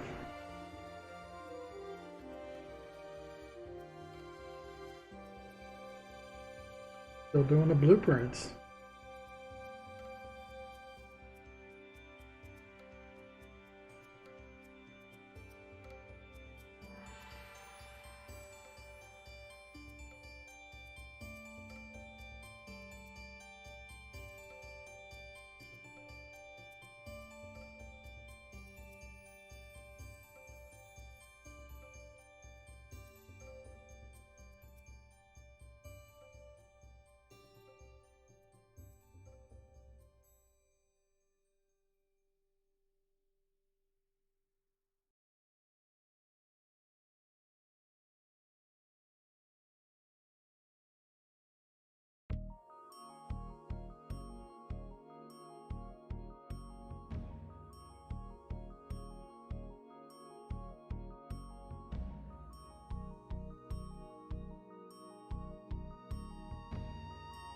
Just doing like some scribbles or like writing.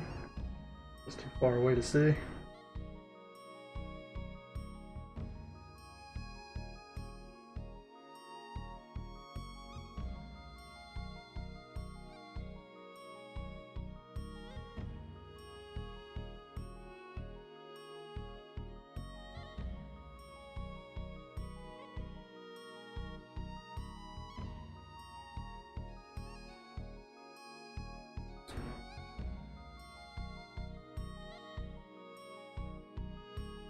Doing it on the wrong one, that doesn't really matter.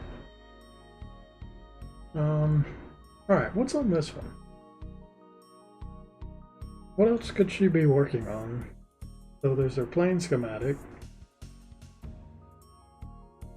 The sub, I'm just gonna copy the sub drawing like I did the plane. But this little one in the top corner, I guess I do like a torpedo. Which I have on this screen.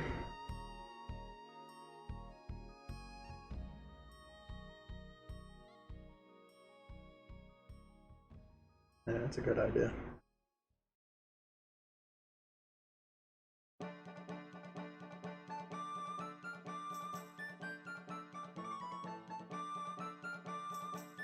Oh, torpedo's huge.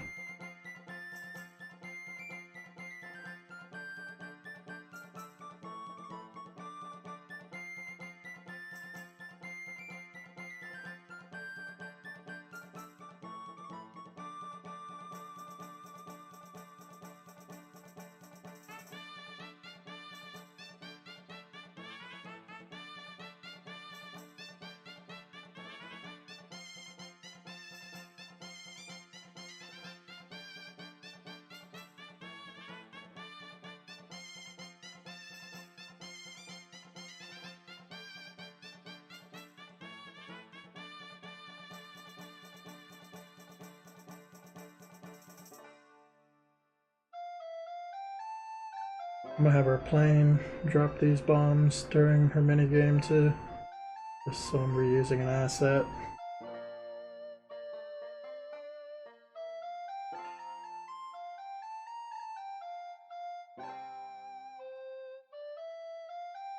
That's just a little something to recognize. The plane, the torpedo, and then this is the little hint about the future, which is the submarine. Where the hell I put it? Where did I put the submarine? Did I delete it? I might have. Oh, that's right. I put it on the UI.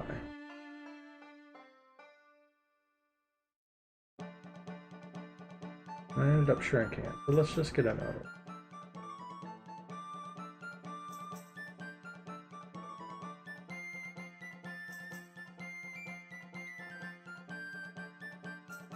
Got to that. I'm still working on that. Holy cow.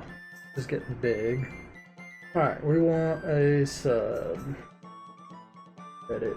Copy. Paste. Here. Shrink her down.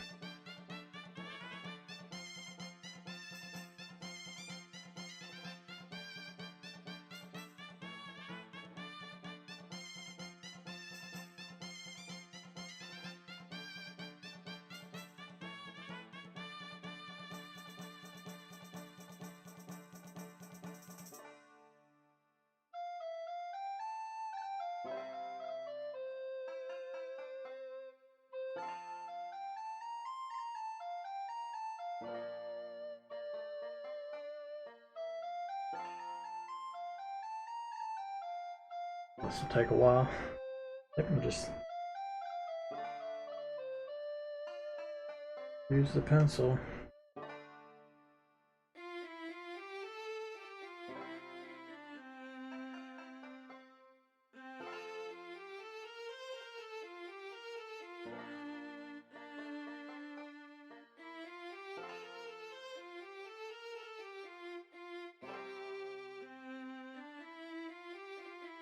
Doesn't have to be perfect, it's just got to be vaguely the shape of the submarine.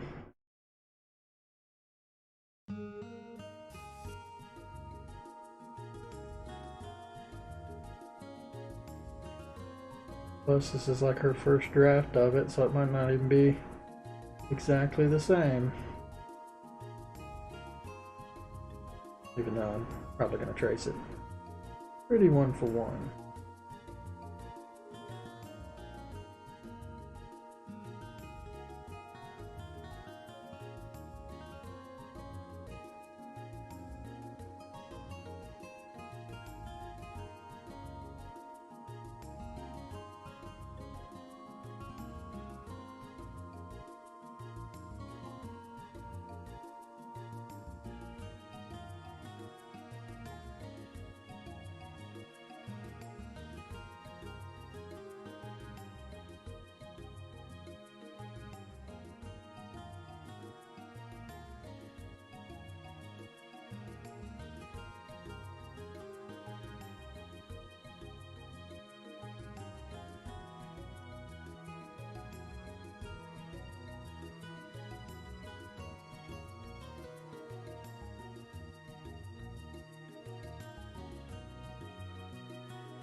I think that's basically it.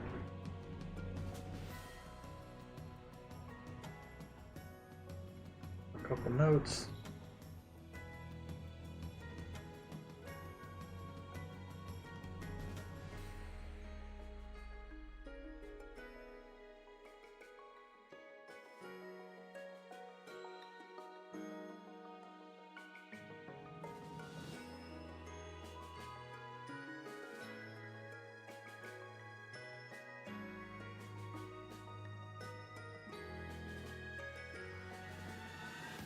Cool. Okay, that's what I wanted. Anything I'm missing? I don't think so. That's basically it. Get that. Oh, not that one. Get this one.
Alright. Anything that I can touch up here?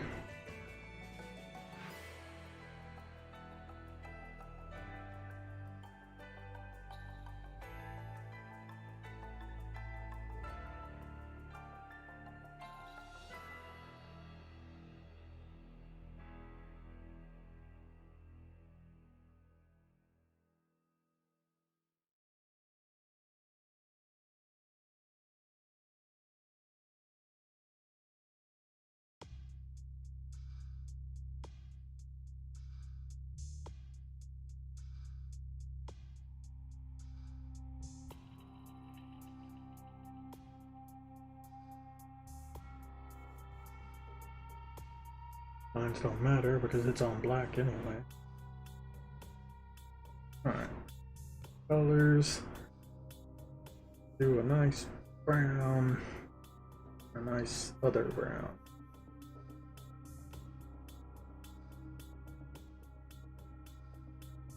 Start off with this one. Fill in with this.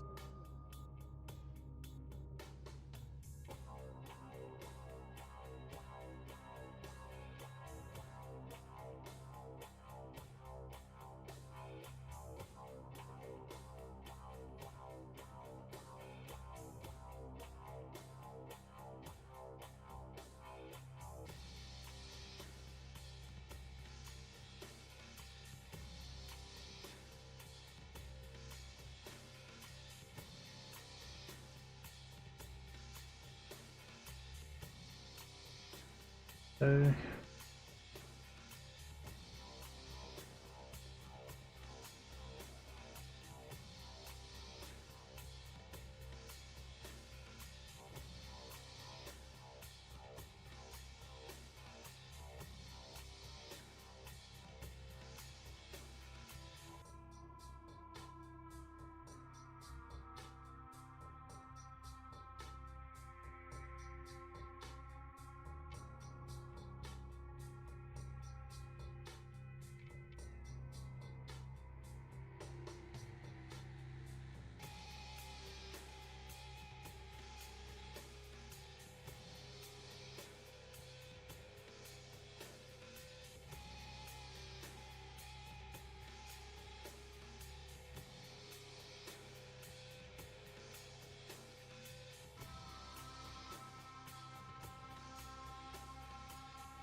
What color would a lamp be? I don't know. I mean, I have her using that purple color a lot just to fit theme, but I think this could be something else. What's Pixar lamp color? It's just kind of like gray. It's boring, but I guess that's fine. Not everything should be bright and colorful. Honestly, I think this color I've picked out for the Vice is too much. Tone it down a bit. Kind of train red. But, yeah, we'll do some sort of gray.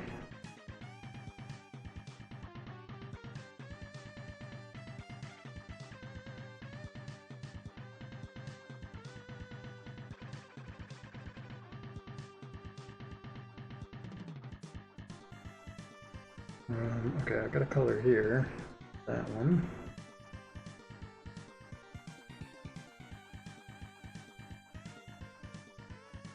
Really should have done the inside first. Actually, definitely should. Inside, this color.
Okay, I need some shading.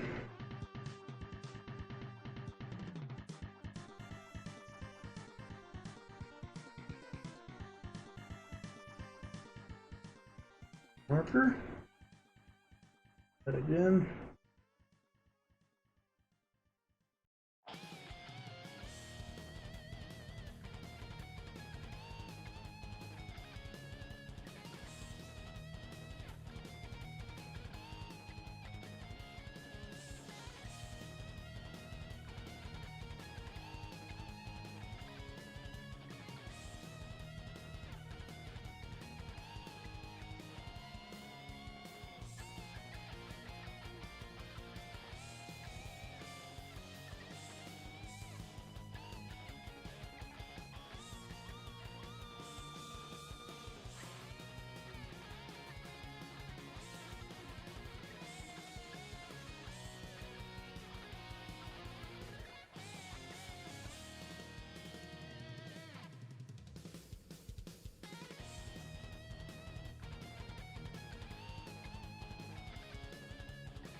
No, it's not really a lot of shine on that.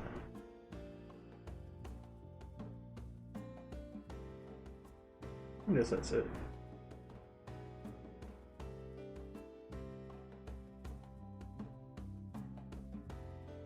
There's something I did forget. That's screws.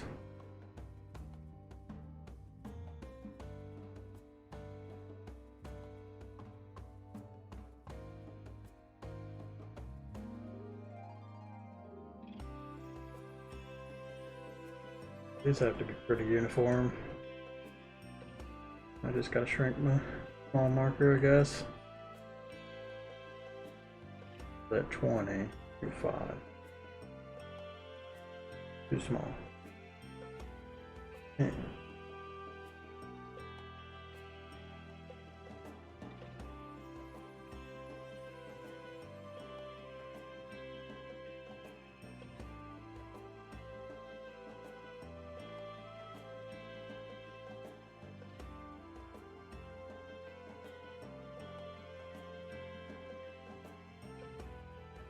Okay.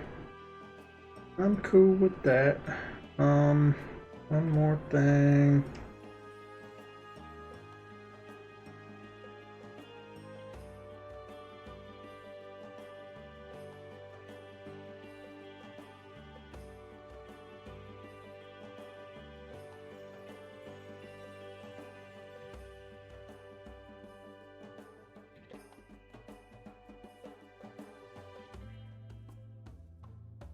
Do some old pen marks. This thing is attached to the wall. Alright.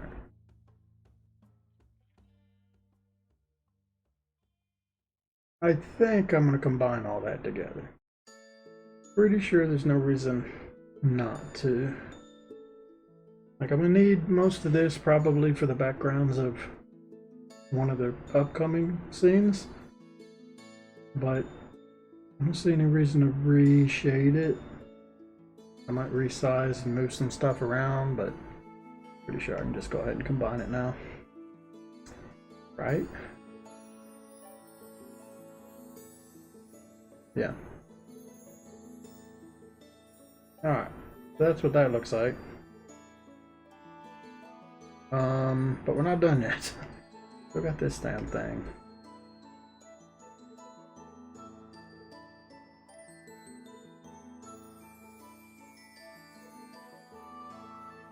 I don't want like most of the picture.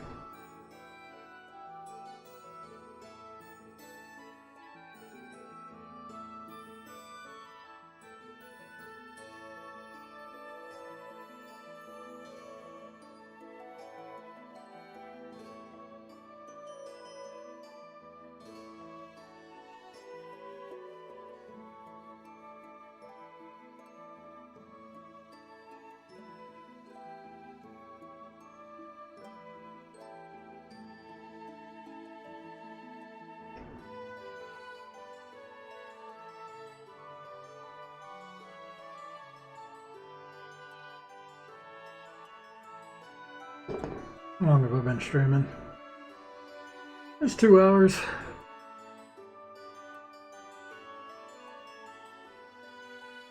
Yeah, I'm gonna go ahead and finish up this frame at least.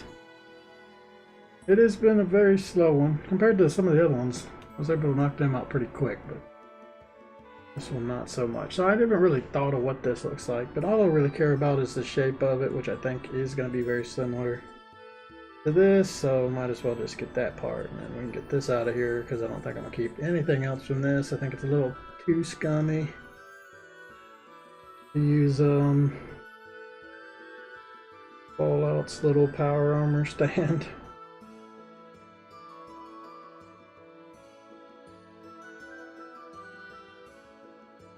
Kind of want the pose of it. Figure the rest out myself. I don't want colors from it either, I don't think. I do like this little motor thing. But I'll figure that out. Let's go ahead and delete that. Okay, so this is really all I got. And then there's also the question, do I even want to do this stand? Now that I think about it, this is kind of dumb. Because if she's got a shop, then she has a gantry crane, so why the hell would she even use this, right? Like, honestly, in the Fallout universe, you wouldn't even use this thing. You would have a gantry crane, a shop crane, which basically just goes across and got like a big button on it. Have you ever seen like Terminator when they lower the Terminator into the lava? That's what they're using, is shop crane. That big button. So, I mean, that would be the thing to actually do. So really, it wouldn't even be... Yeah, fuck it. All this, and I'm not even going to use it. That's funny. Yeah, fuck it. No, we're not going to do that. We're just going to use a gantry crane. So the idea is, instead of having what we had, this thing is just on its a rigging harness. Not rigging harness. What word am I looking for here? I use this word so many times explaining to people. It is a rigging...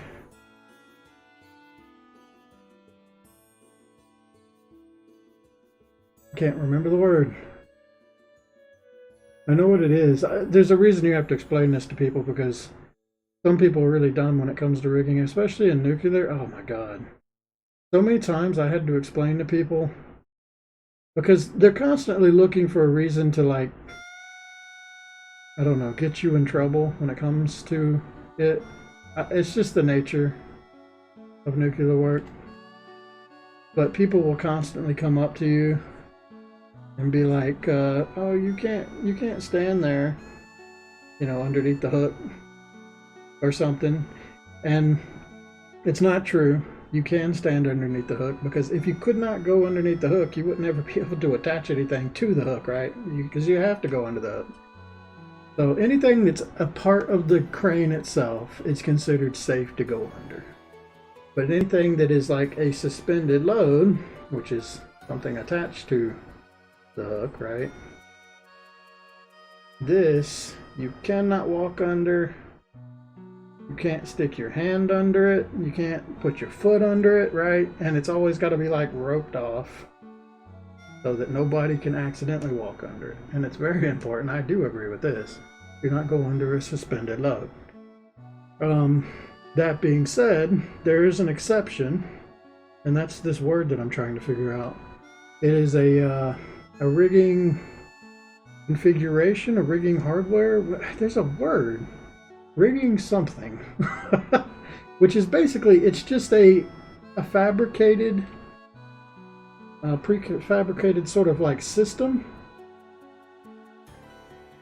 that you rig from. And it's usually just to kind of like spread out so that the hook all goes to like one single point, right? But some things can't be picked from like one single point. So they have this like something that spreads it out. Or like we have these like big scoops. They're kind of like this. And then this part goes up to the hook.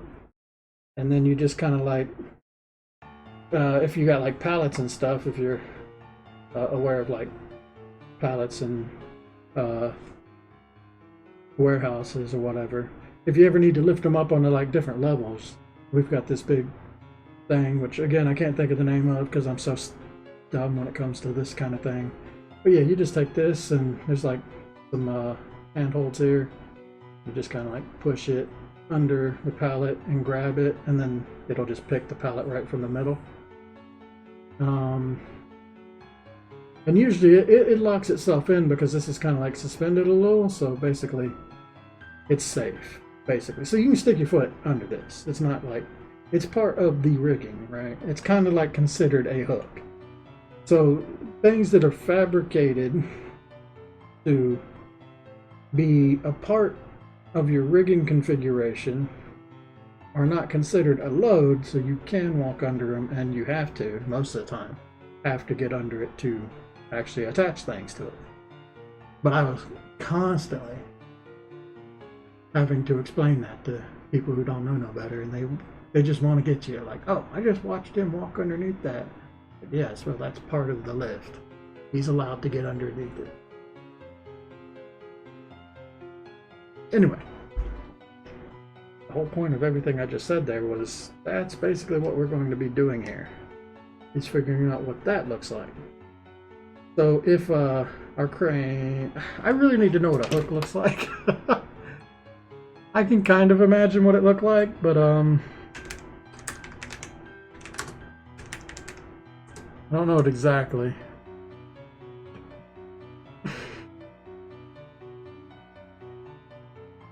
I want one that kind of goes inside of a shop, which would look like this, circular. Alright, so it would be this sort of thing. Cable, cable, cable. I guess cable there. We've got block. And then this part. Another circle in there. And then we've got, actually the hook's up inside that, so I don't see, I wasn't even thinking of it that way. But you do, like, most of the hook is underneath here, but you don't actually see that from the side. From the side, you just see this part. Which, I see a hook, kind of goes in and then back out.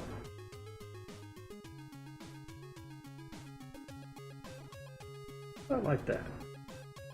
And then there's always a safety latch.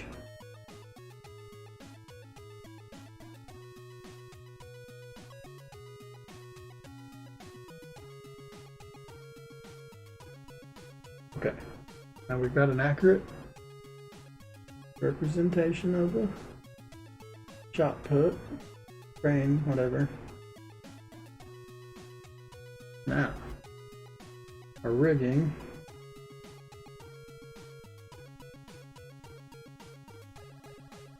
I'm gonna have to shrink all this down, it's all too big.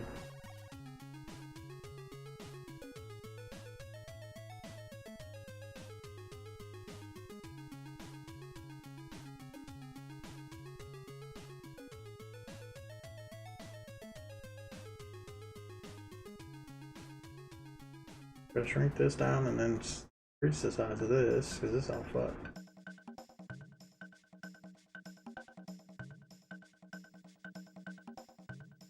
Use line tools.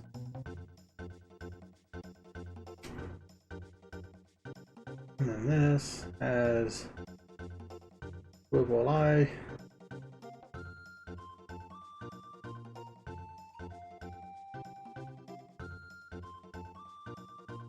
And that actually rigs to our suit.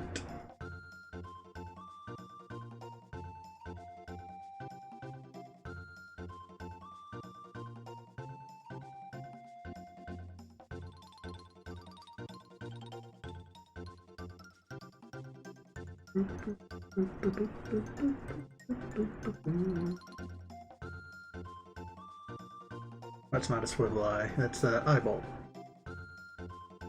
Swivels have, well, they swivel, so this part.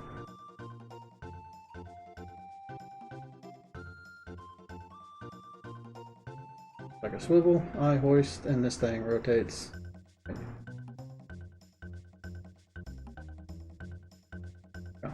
And then an eyeball is just, doesn't look anything like that. That is an eyeball and it's just threaded, so you just screw it into whatever it goes, hook directly to it. While this allows things to, you know, rotate. This should never rotate, or it'll break, or come undone, which would be a tragic thing.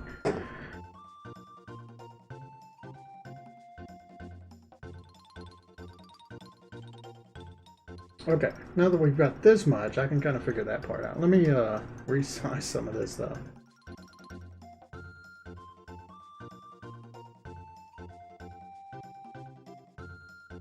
You need to be like tiny.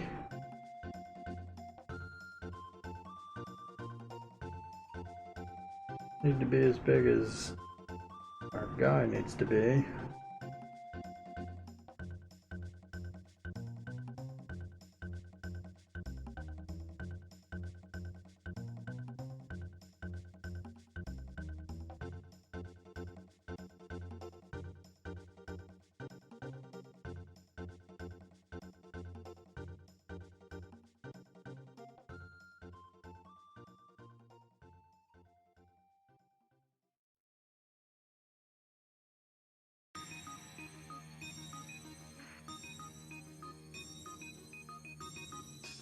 Drill that later when I do line work. Basically look like that.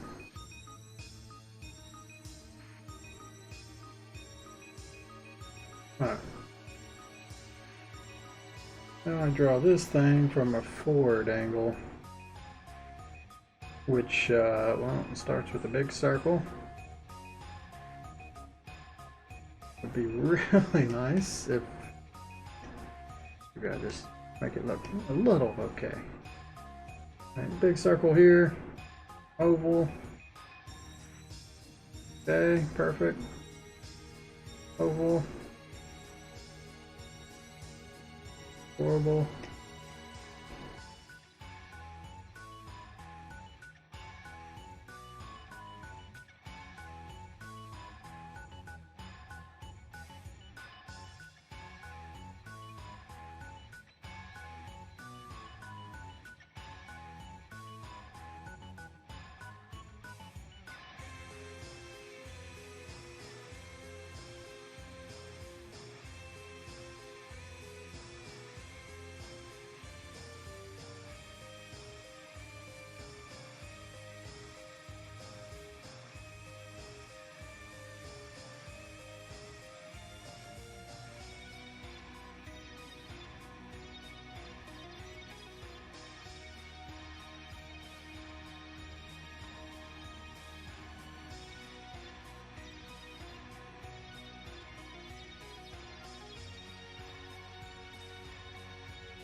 How much of this is actually symmetrical? I think it's perfectly symmetrical now that I think about it. So really, I just need to draw half of it and then flip it, right? That's a smart idea, because it is a perfectly symmetrical thing.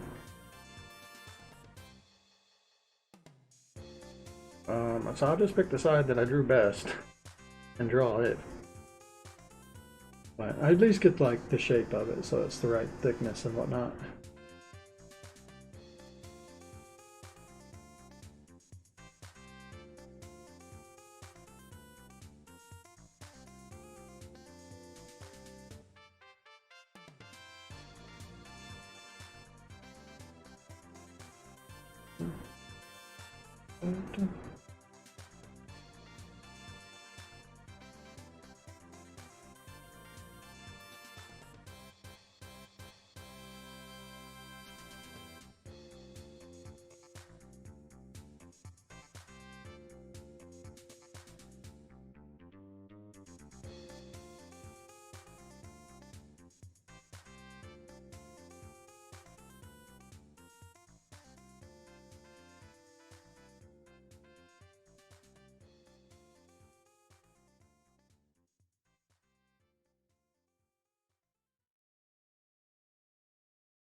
Alright, I think I'm gonna just figure it out here and cut this half.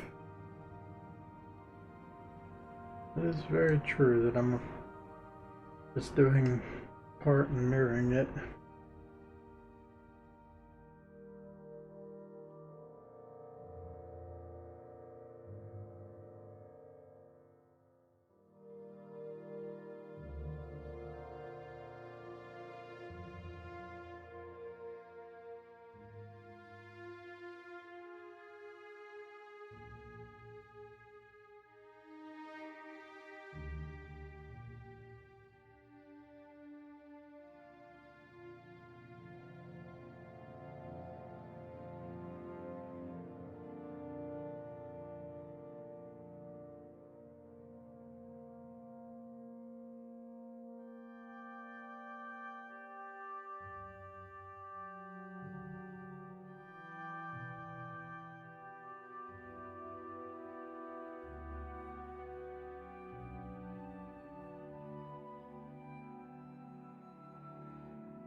Shrink the whole thing down.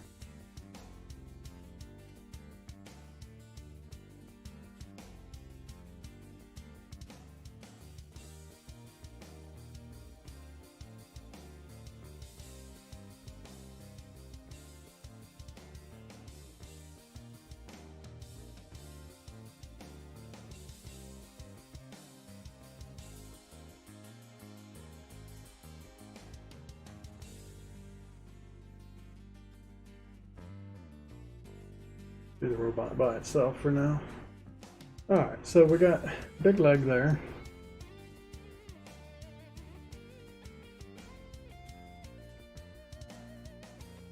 Right.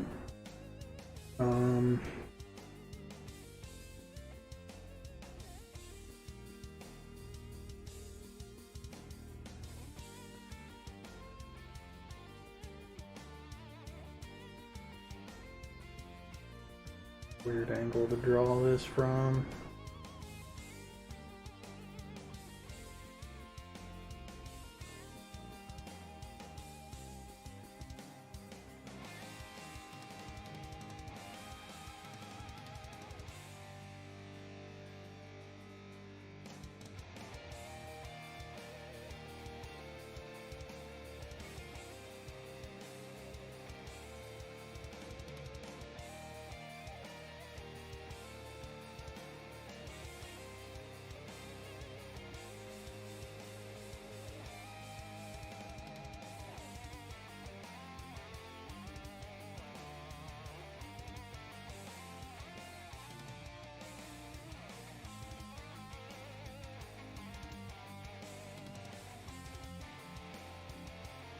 All wrong.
Guns look super dinky all of a sudden.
That's mostly it. I think the legs might look a little weird. Legs and arms. I think.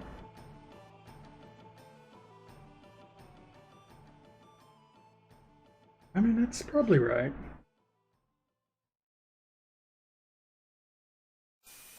Like, I kind of got to do the... Well, no, that's not true. I can do the line work. Or I can see what the sketch will look like if I put them together. I'm just going to draw one side still. You can see what it look like.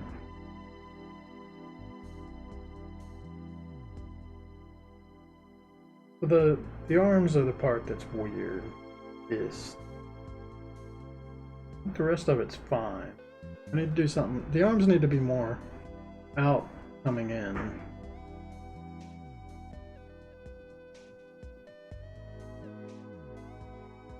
I'll delete this.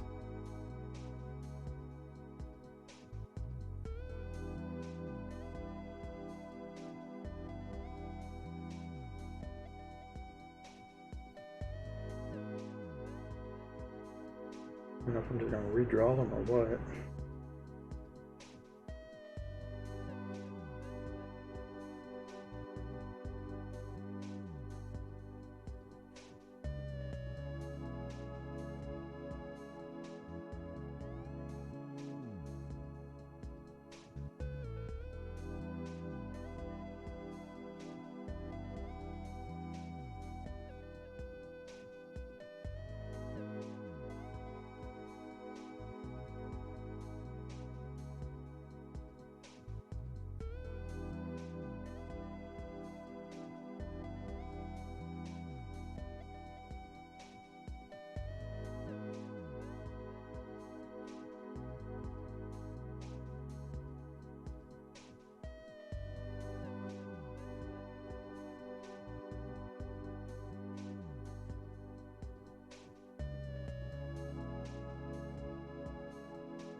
just a perspective thing.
Okay, I think that looks better. It's really hard perspective to do with like two guns.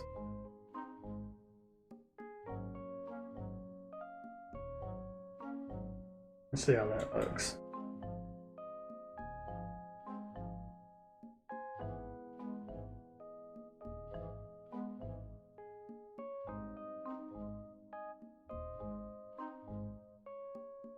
Okay, I feel like these tanks need to be shrunk a little bit, but other than that, that's probably fine. It might need to be a little wider.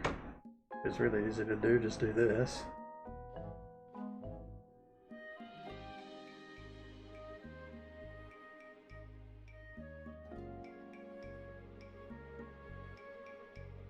I think, okay, I know what I'm gonna do. Alright, what I need to do is just, those off, right? Okay. Go this way a little bit. Make the whole thing wider. But this... come in. Alright, I think that'll make it look a lot better.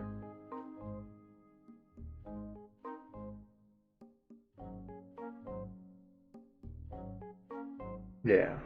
I feel like the only other thing is I'll change what the body looks like a bit. Let's just do that now. I'm gonna go ahead and do this. So this needs to look different.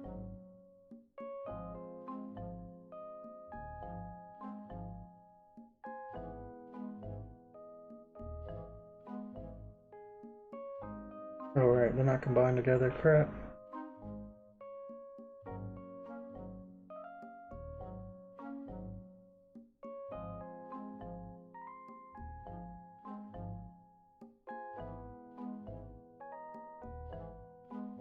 Okay. That's right. There's like little bits in there. Little ball joists and stuff. I just didn't add. Because you couldn't see them. I can add them now.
Do that.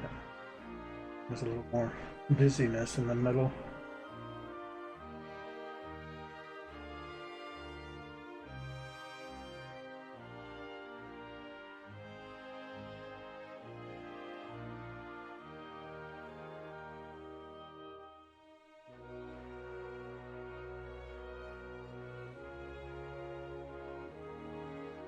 Alright, I think I'm going to draw the left side of it like I did before with good outlines.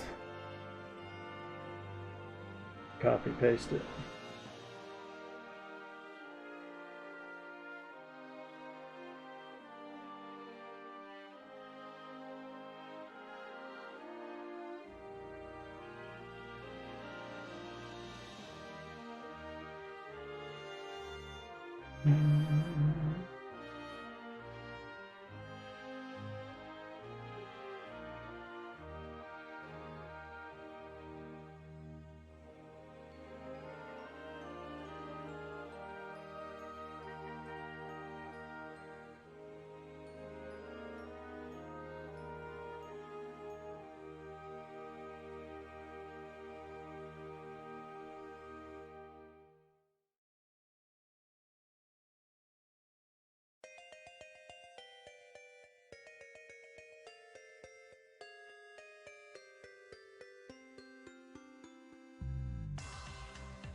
Really hard to combine it all together and making it look good later.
Perfect.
how long it's been since I saved. Let's do that.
Had the panic attack and I'm on the wrong layer again.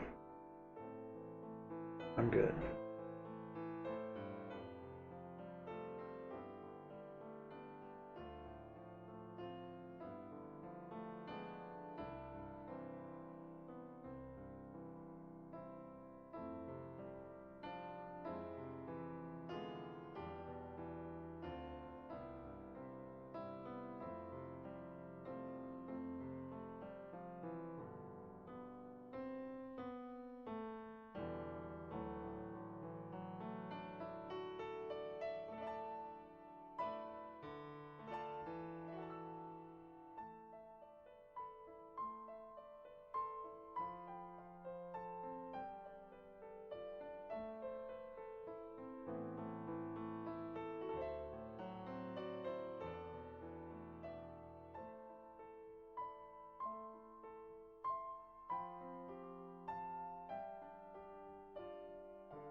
Alright, is that it?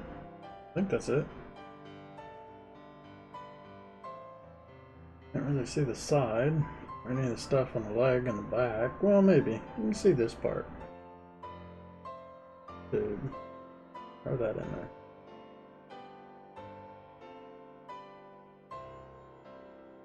Nothing else, really.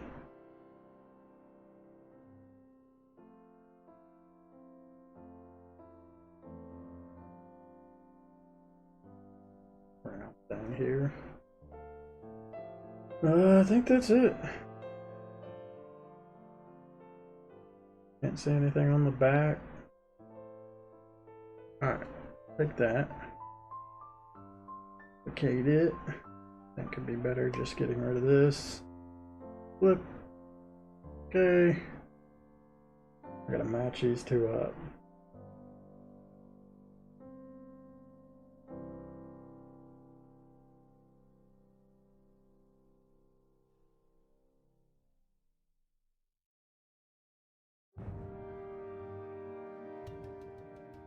If I just combine them and fix it, that'll be easier.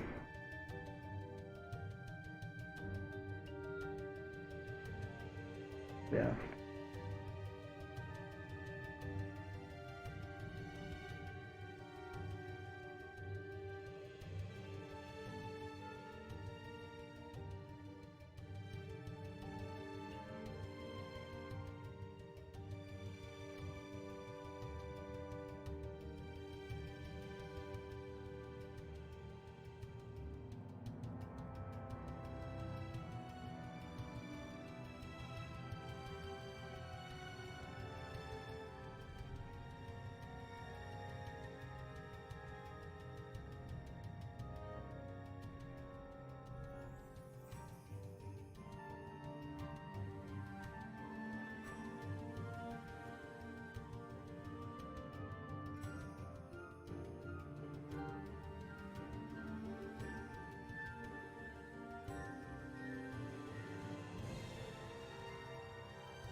With some coloring and shading, it'll hide some of this too.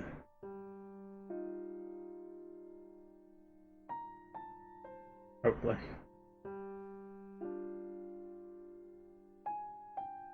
That's pretty good.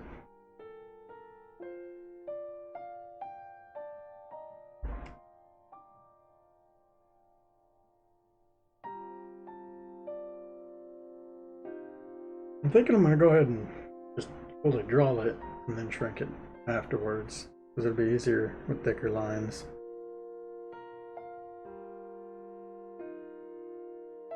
Maybe, I don't know, I might even like just make some wires coming off of it, not even include the crane hook part. It'll just be standing there. I don't know, we'll see.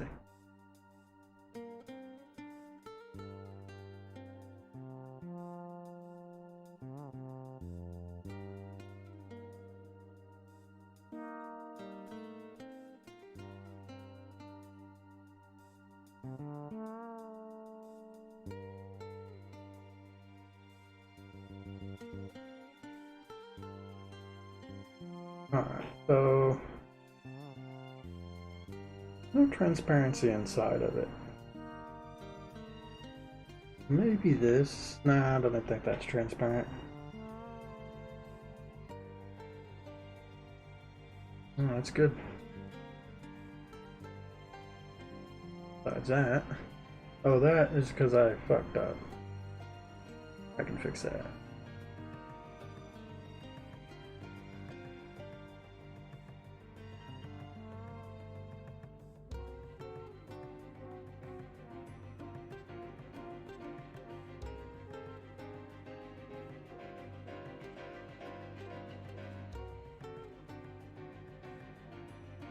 I'm gonna have to, I don't know, erase those lines or something later probably.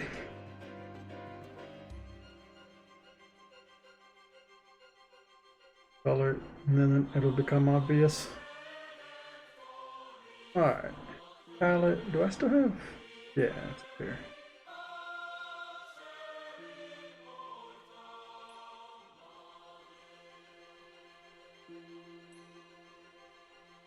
Now we can see it.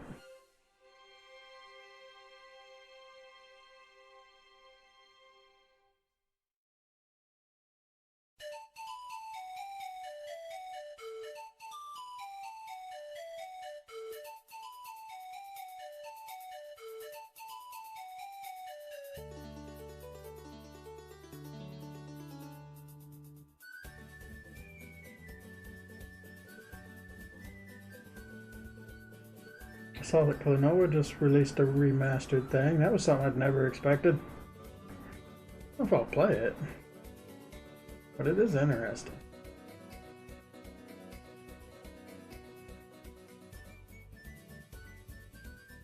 Klonoa is one that's kind of hard to pick back up. I beat it as a kid.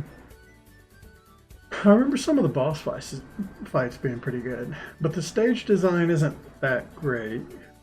Like, there's some really good parts of Klonoa, but I don't think, like, basic gameplay is that great. It's kind of clunky. But there's some awesome boss fights, and there's some pretty cool story in Klonoa. I'm talking about Sword of Phantom. I haven't played any of the other ones.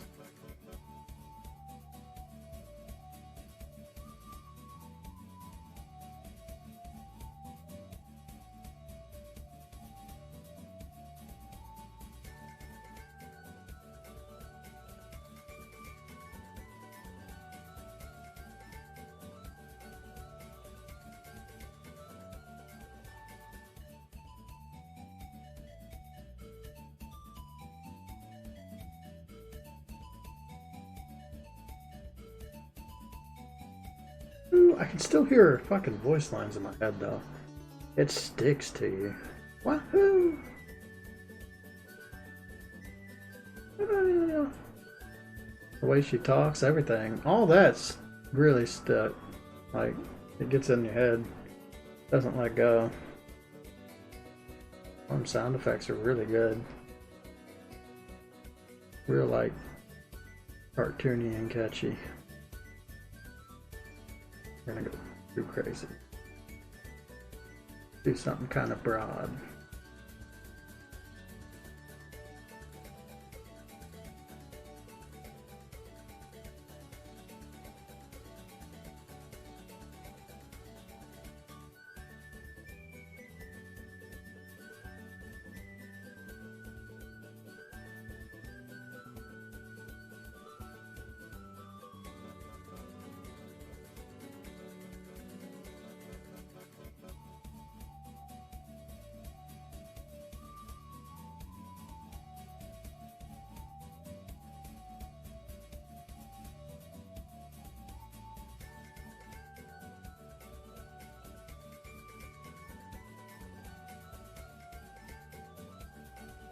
Honestly, what game has more iconic sound effects? I'm having trouble thinking of anything. There's definitely some. Like I can still remember the gorillas like from this game. But Klonoa's all of its sound effects are actually like really good. Music's pretty good too. That's why it's got it in this playlist. But I'd say like it stands a lot higher than even the rest of the game. Like to me, Chrono Cross, I don't consider it to be that great of a game. It's okay, you know. I'm not saying it's bad, but its soundtrack is just like my favorite all time. So for me to be like, I'm not a huge like Chrono Cross friend, but I still like set its soundtrack above everything else. I was thinking like sound effects wise, what else is like is Klonoa kind of the example of that? I know I'm not getting my words out very well, but I think that should make sense, right? Klonoa's sound effects compared to the rest of the game is kind of like Chrono Cross's music compared to its game. It's just like stands out as the next level. And I can't think of any sound effects that are really like iconic. But then again, I was just thinking about Klonoa stuff, so some things might be more memorable. I know Final Fantasy's like menu music or menu sound effects. I can remember them very well.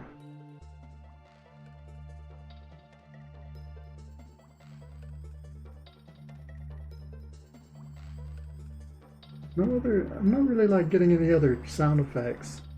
Maybe some like Contra stuff. I can still remember it pretty well.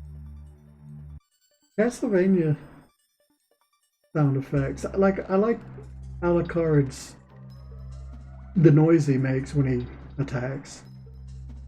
Whoa, ooh, whoa. I can hear that in my head. I can't really think of any like maybe like the way the wolf howls when you kill it. That's kind of cool. There's some monsters that have like iconic sounds, so Castlevania's isn't that bad.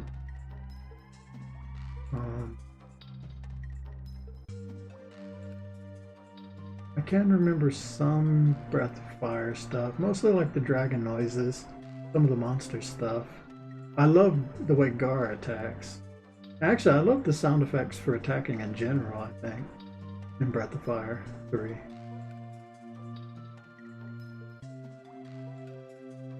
Like all the main characters.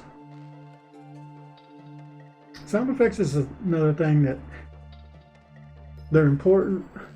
I don't really have much experience with them. I'm not like intimidated by them. I kind of look forward to doing it. But there's definitely levels to it.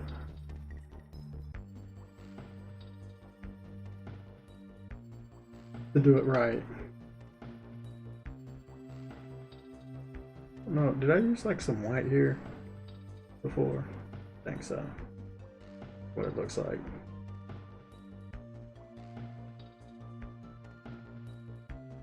Turn around. A little bit round. Turn around. Do you hear that noise? I always think of that song when I listen to this. Turn around, turn around. It's just like that little bit.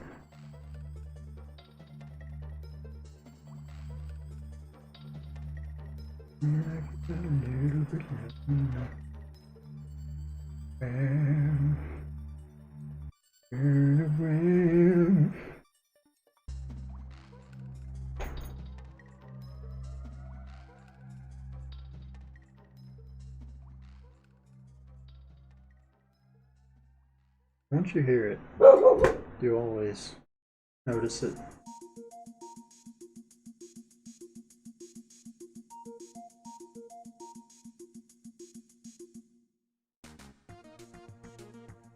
The main of that. Now I gotta do all the other stuff. So there's like this brown color I gotta do, and a gray color, and that's really it. It's just brown and gray. I don't remember what color brown that is. I don't know if I saved it. I did. See this brown, and then the gray is not saved. The gray's like one of these gun metals. I think this one. Yeah, it's the same color gray, I think.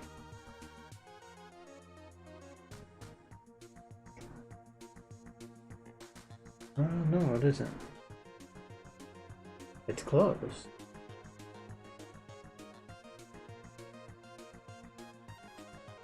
Super close that maybe it is. It's hard to tell with the way it's shaded. It could be just like this color gray.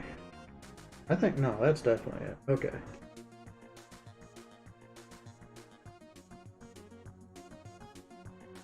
Alright, so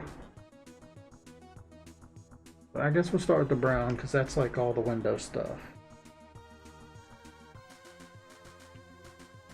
Like this is brown, that's brown, this, not that, this, and that whole thing. What else is brown? Just the glass. Everything else is gray. Yeah, okay. The gray, we've got this and that, this, and that. These two, those dots. This whole thing.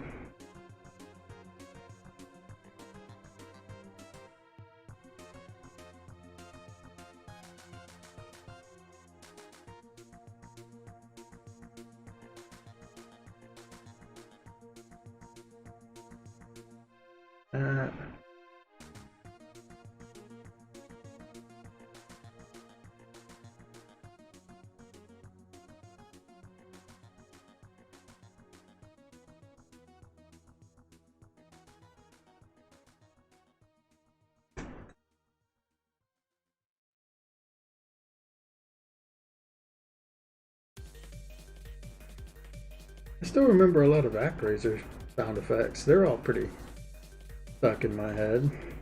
The like sound the guy makes every time he attacks. The like, I don't know, different monster attacks. There's definitely some stock stuff that also sticks in my head. I still remember that dragon sound from like, it's from a lot of things, but Warcraft 2 is where I remember it most. The dragons when they make that noise. I don't know if you know what I'm talking about. You hear it in a lot of games because it was a stock sound like dragon. It seemed like everybody was putting that in their game. I do wonder where did all these game companies get those stock sounds? I'm gonna end up having to like look into that. Like I kind of want to make all my own sound effects and stuff, but seems like I'm missing the point when it comes to like stock sounds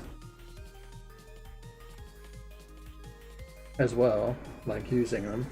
I'm probably gonna need stock sounds for like well noises, I think. Some sort of like free open source. Cause like I don't know how to make well noises, and that's a pretty well known thing. Golly. I guess that's fine. I kind of bled outside a little bit, but you can't really see it.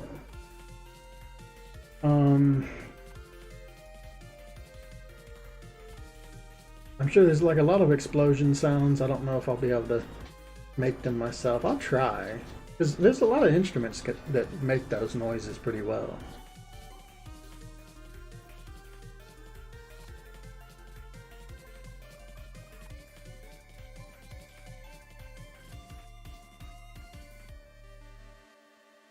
Tempted to just move this guy a lot closer so it's easier to see.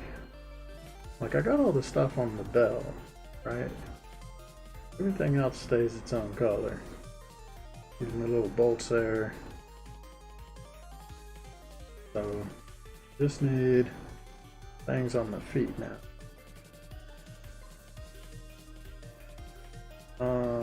Okay, so this is gray. Layer.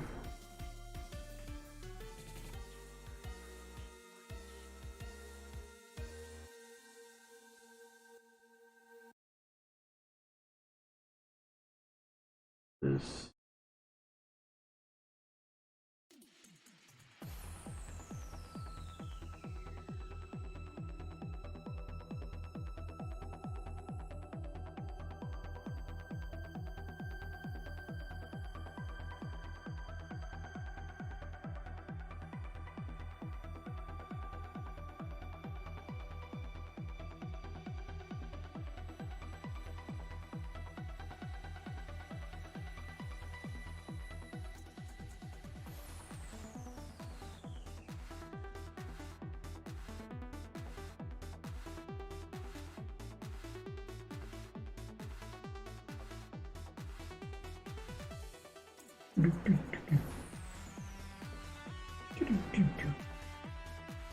That noise is so 80s.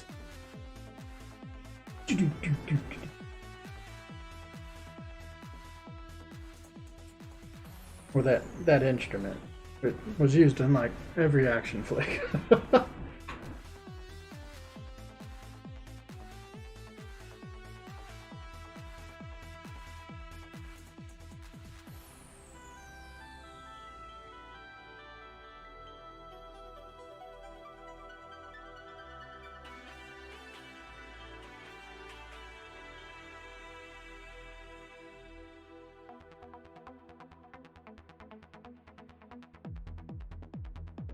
This is some racing game.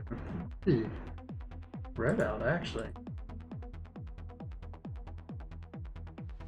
Oh, it's a Donkey Kong Country. Oh, it's a remix. Okay. Probably why it's got the extra stuff.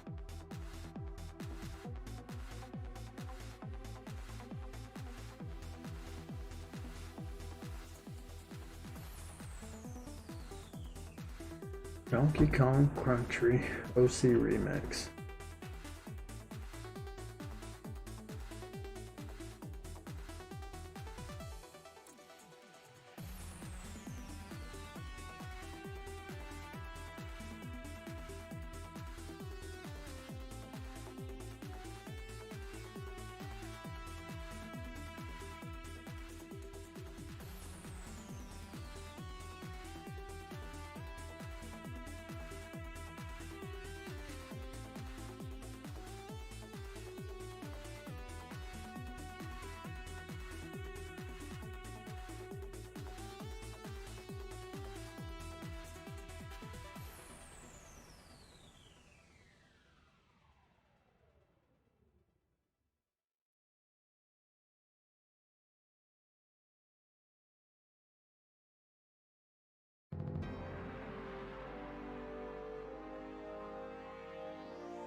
Two things I did. I added like a little white to all the gray and a different color to the glass. I should do that real quick.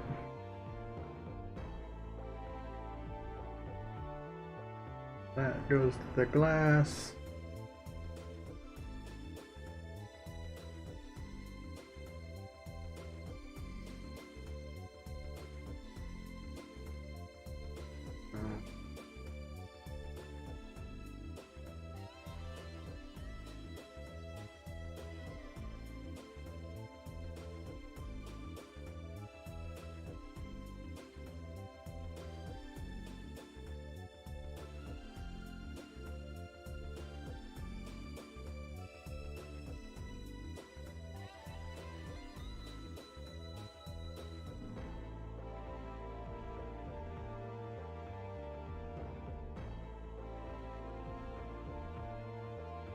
Oh, fuck.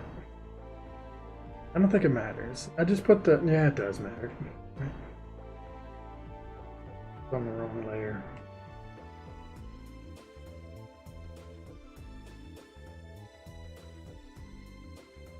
This is on the right layer, right? Okay, good.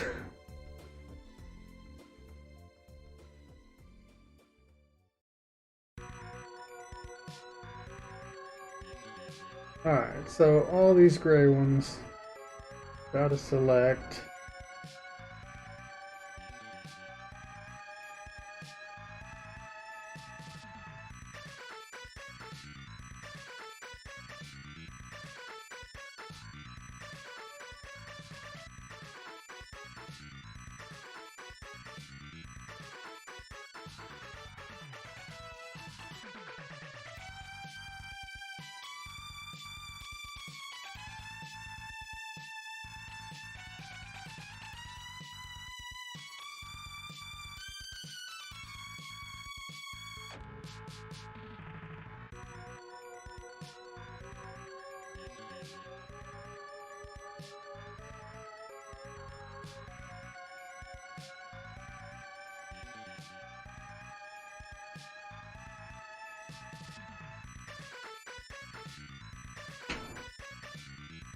I don't know what color I use. It's just some sort of lighter color gray.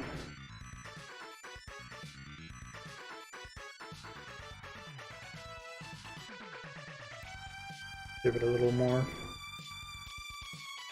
I don't know. Discoloration.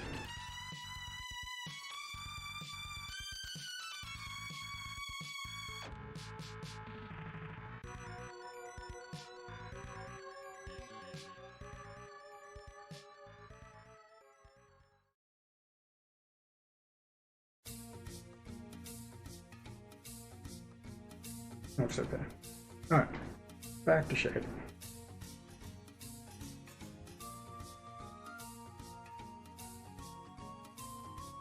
Ow, my ear.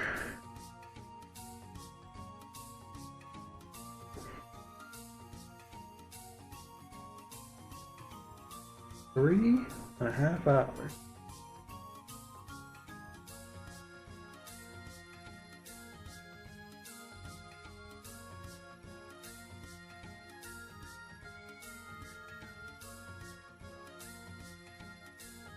So I didn't shade this at all. No.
it's fine.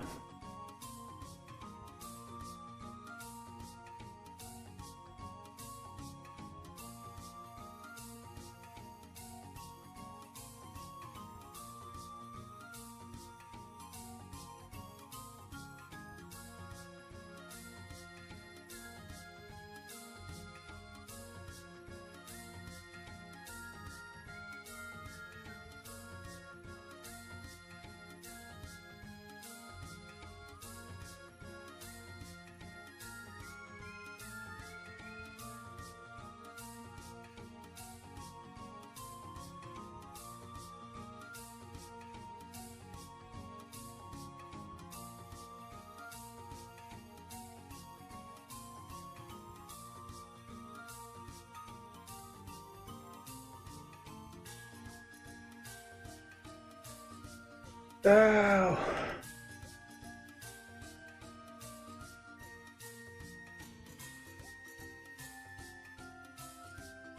Where'd you go?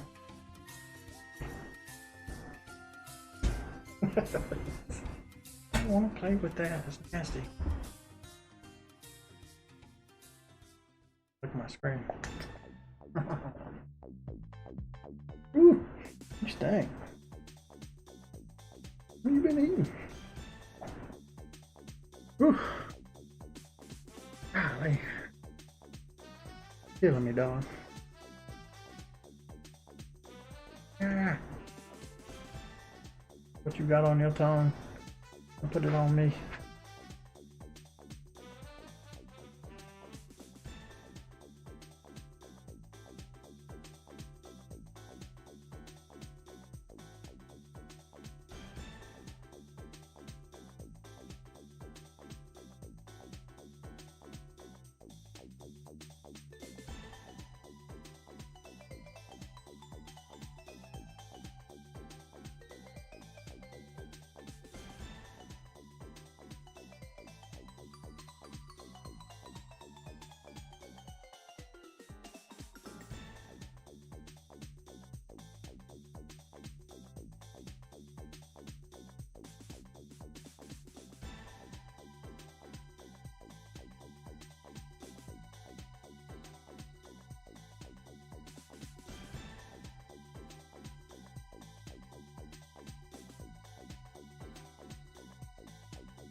All right.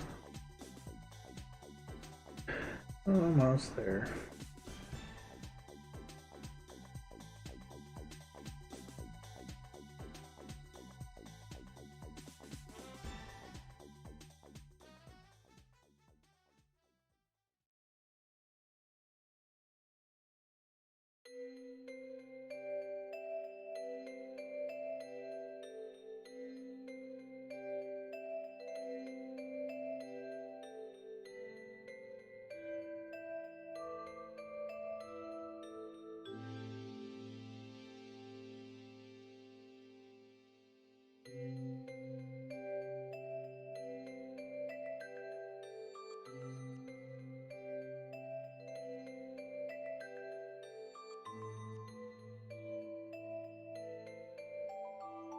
I guess that's as good as the front view is gonna get.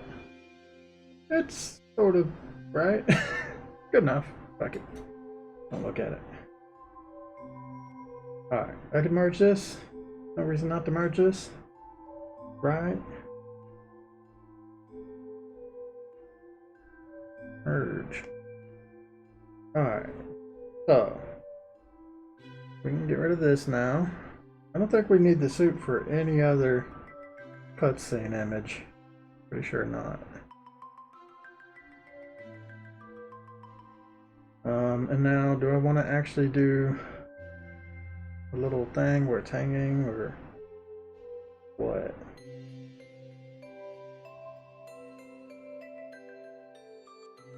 I think it's just, I don't know, I could do like just two little cables coming off, or chain. I could just use the chain brush if I really want to make this easy. Got this handy little brush that does most of the work for me. This backward. Right, so if I just did like, yeah, not hanging from chains. Right, just the cheat way of doing it. I guess.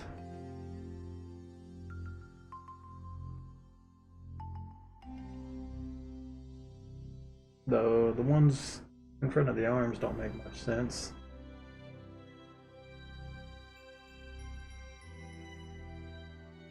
They're going like that way.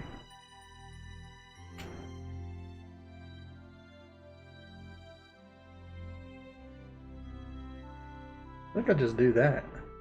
Heck, you'll hardly be able to see it anyway when I put it on black. Well, you can still see it. Oh wow, what's that little white dot?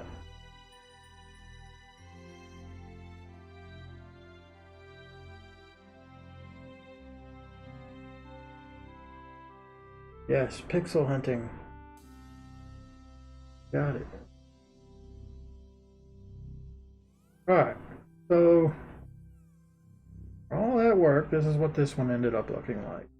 I guess that's fine. I think only thing I want to do is like highlight it, right?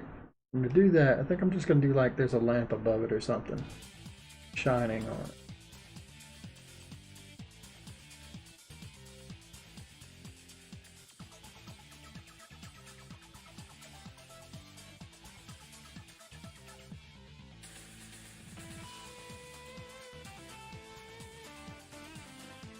Best way to do that, I think, would be like this.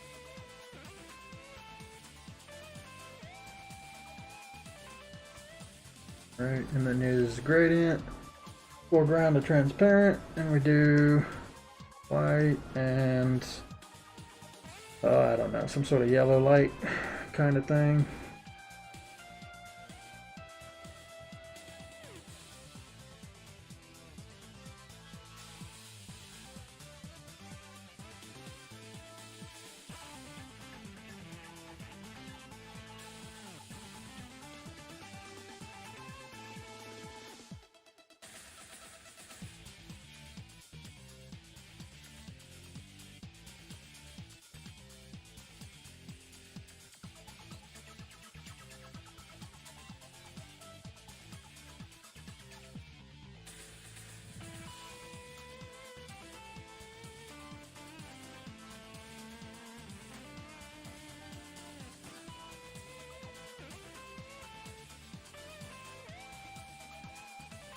Making my black outline kind of stand out. Is that better than this? I guess so. At least we're focusing our vision to the front. Otherwise this, like on the right, kind of stands out a little too much. I could just push the right back a bit too,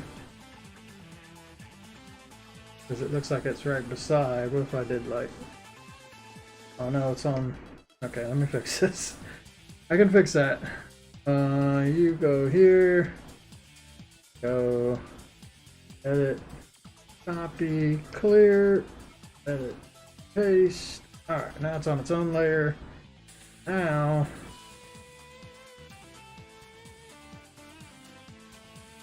keep ratio, and then just like move it back a little.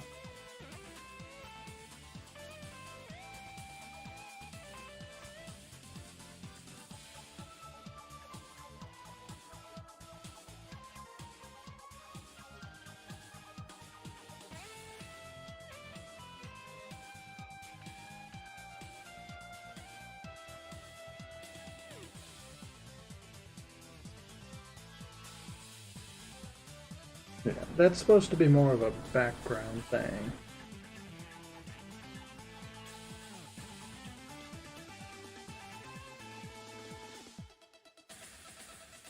I can't really make that any bigger than it is.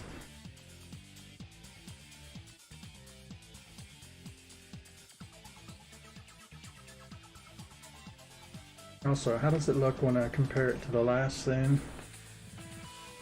So, yeah, it's kind of like dead center. Oh, I know something I can do. Because this scene I have white light pouring in. So to show which direction we're facing now, I think it would help if I just showed that light from the door kind of also like hitting here very faintly.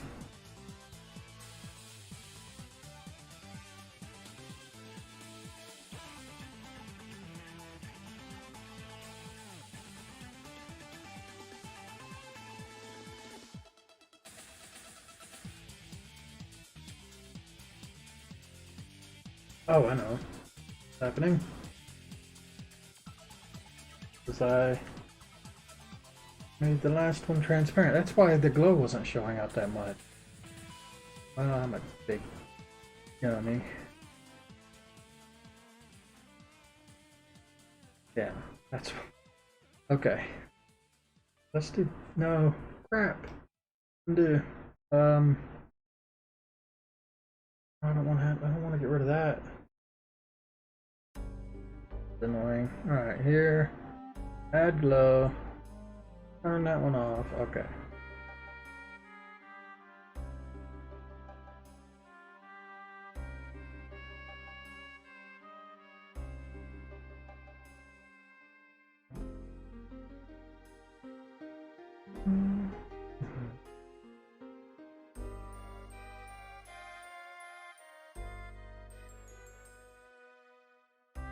Really hard to get right. I don't want it to go as far as the chair. Just about like that, I think. So that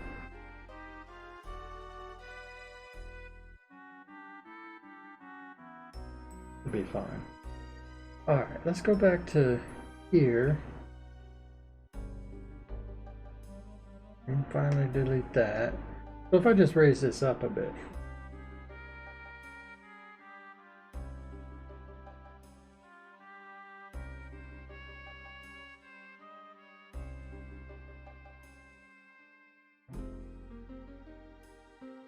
Alright, I just want focus to be forward first, right? Eyes should be at it. And then your eyes drift off to the side to see what's going on. Kind of the idea, the cinematography there. Alright, that's good. I'm gonna go ahead and combine that, I think. You know what I'm gonna do? I'll get rid of this. I'm gonna make a folder because I'm kind of iffy on this. I'll duplicate this folder. Now I'm going to merge this. In case I want to make a change later on, I'm just going to save this.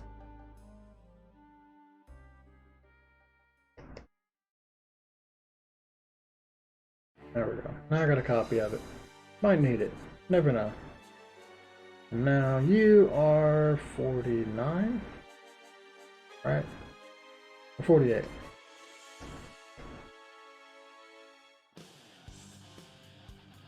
Okay, cool. So we got her opening the door. Yeah, there it is.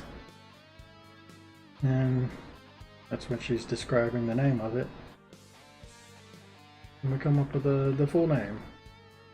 Let's see if I remember it. The Ballistic Environmental Living Lollipop.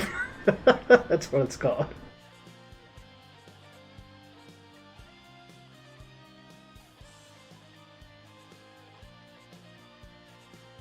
Alright, well, cool. I think that's good. I'm gonna save it. I'm gonna close it. I'm done. Oh god. Like 4 hours to do that one frame. That was a big one. There's more big ones to come too. Luckily, when I do the sub is just basically the image I've already got because it's a side view of the sub. Not gonna be as hard as that. It's a shame I've got this nice drawing of that. And I'm glad I saved it, by the way. But yeah, it's a shame I got this nice drawing of it facing forward and I don't use it in the game ever. Maybe I'll find a place for it at some point. But I mean, this is a place for it too. Alright. Right. I'm done. I got anything to say? Not really. I suck at goodbyes. Later.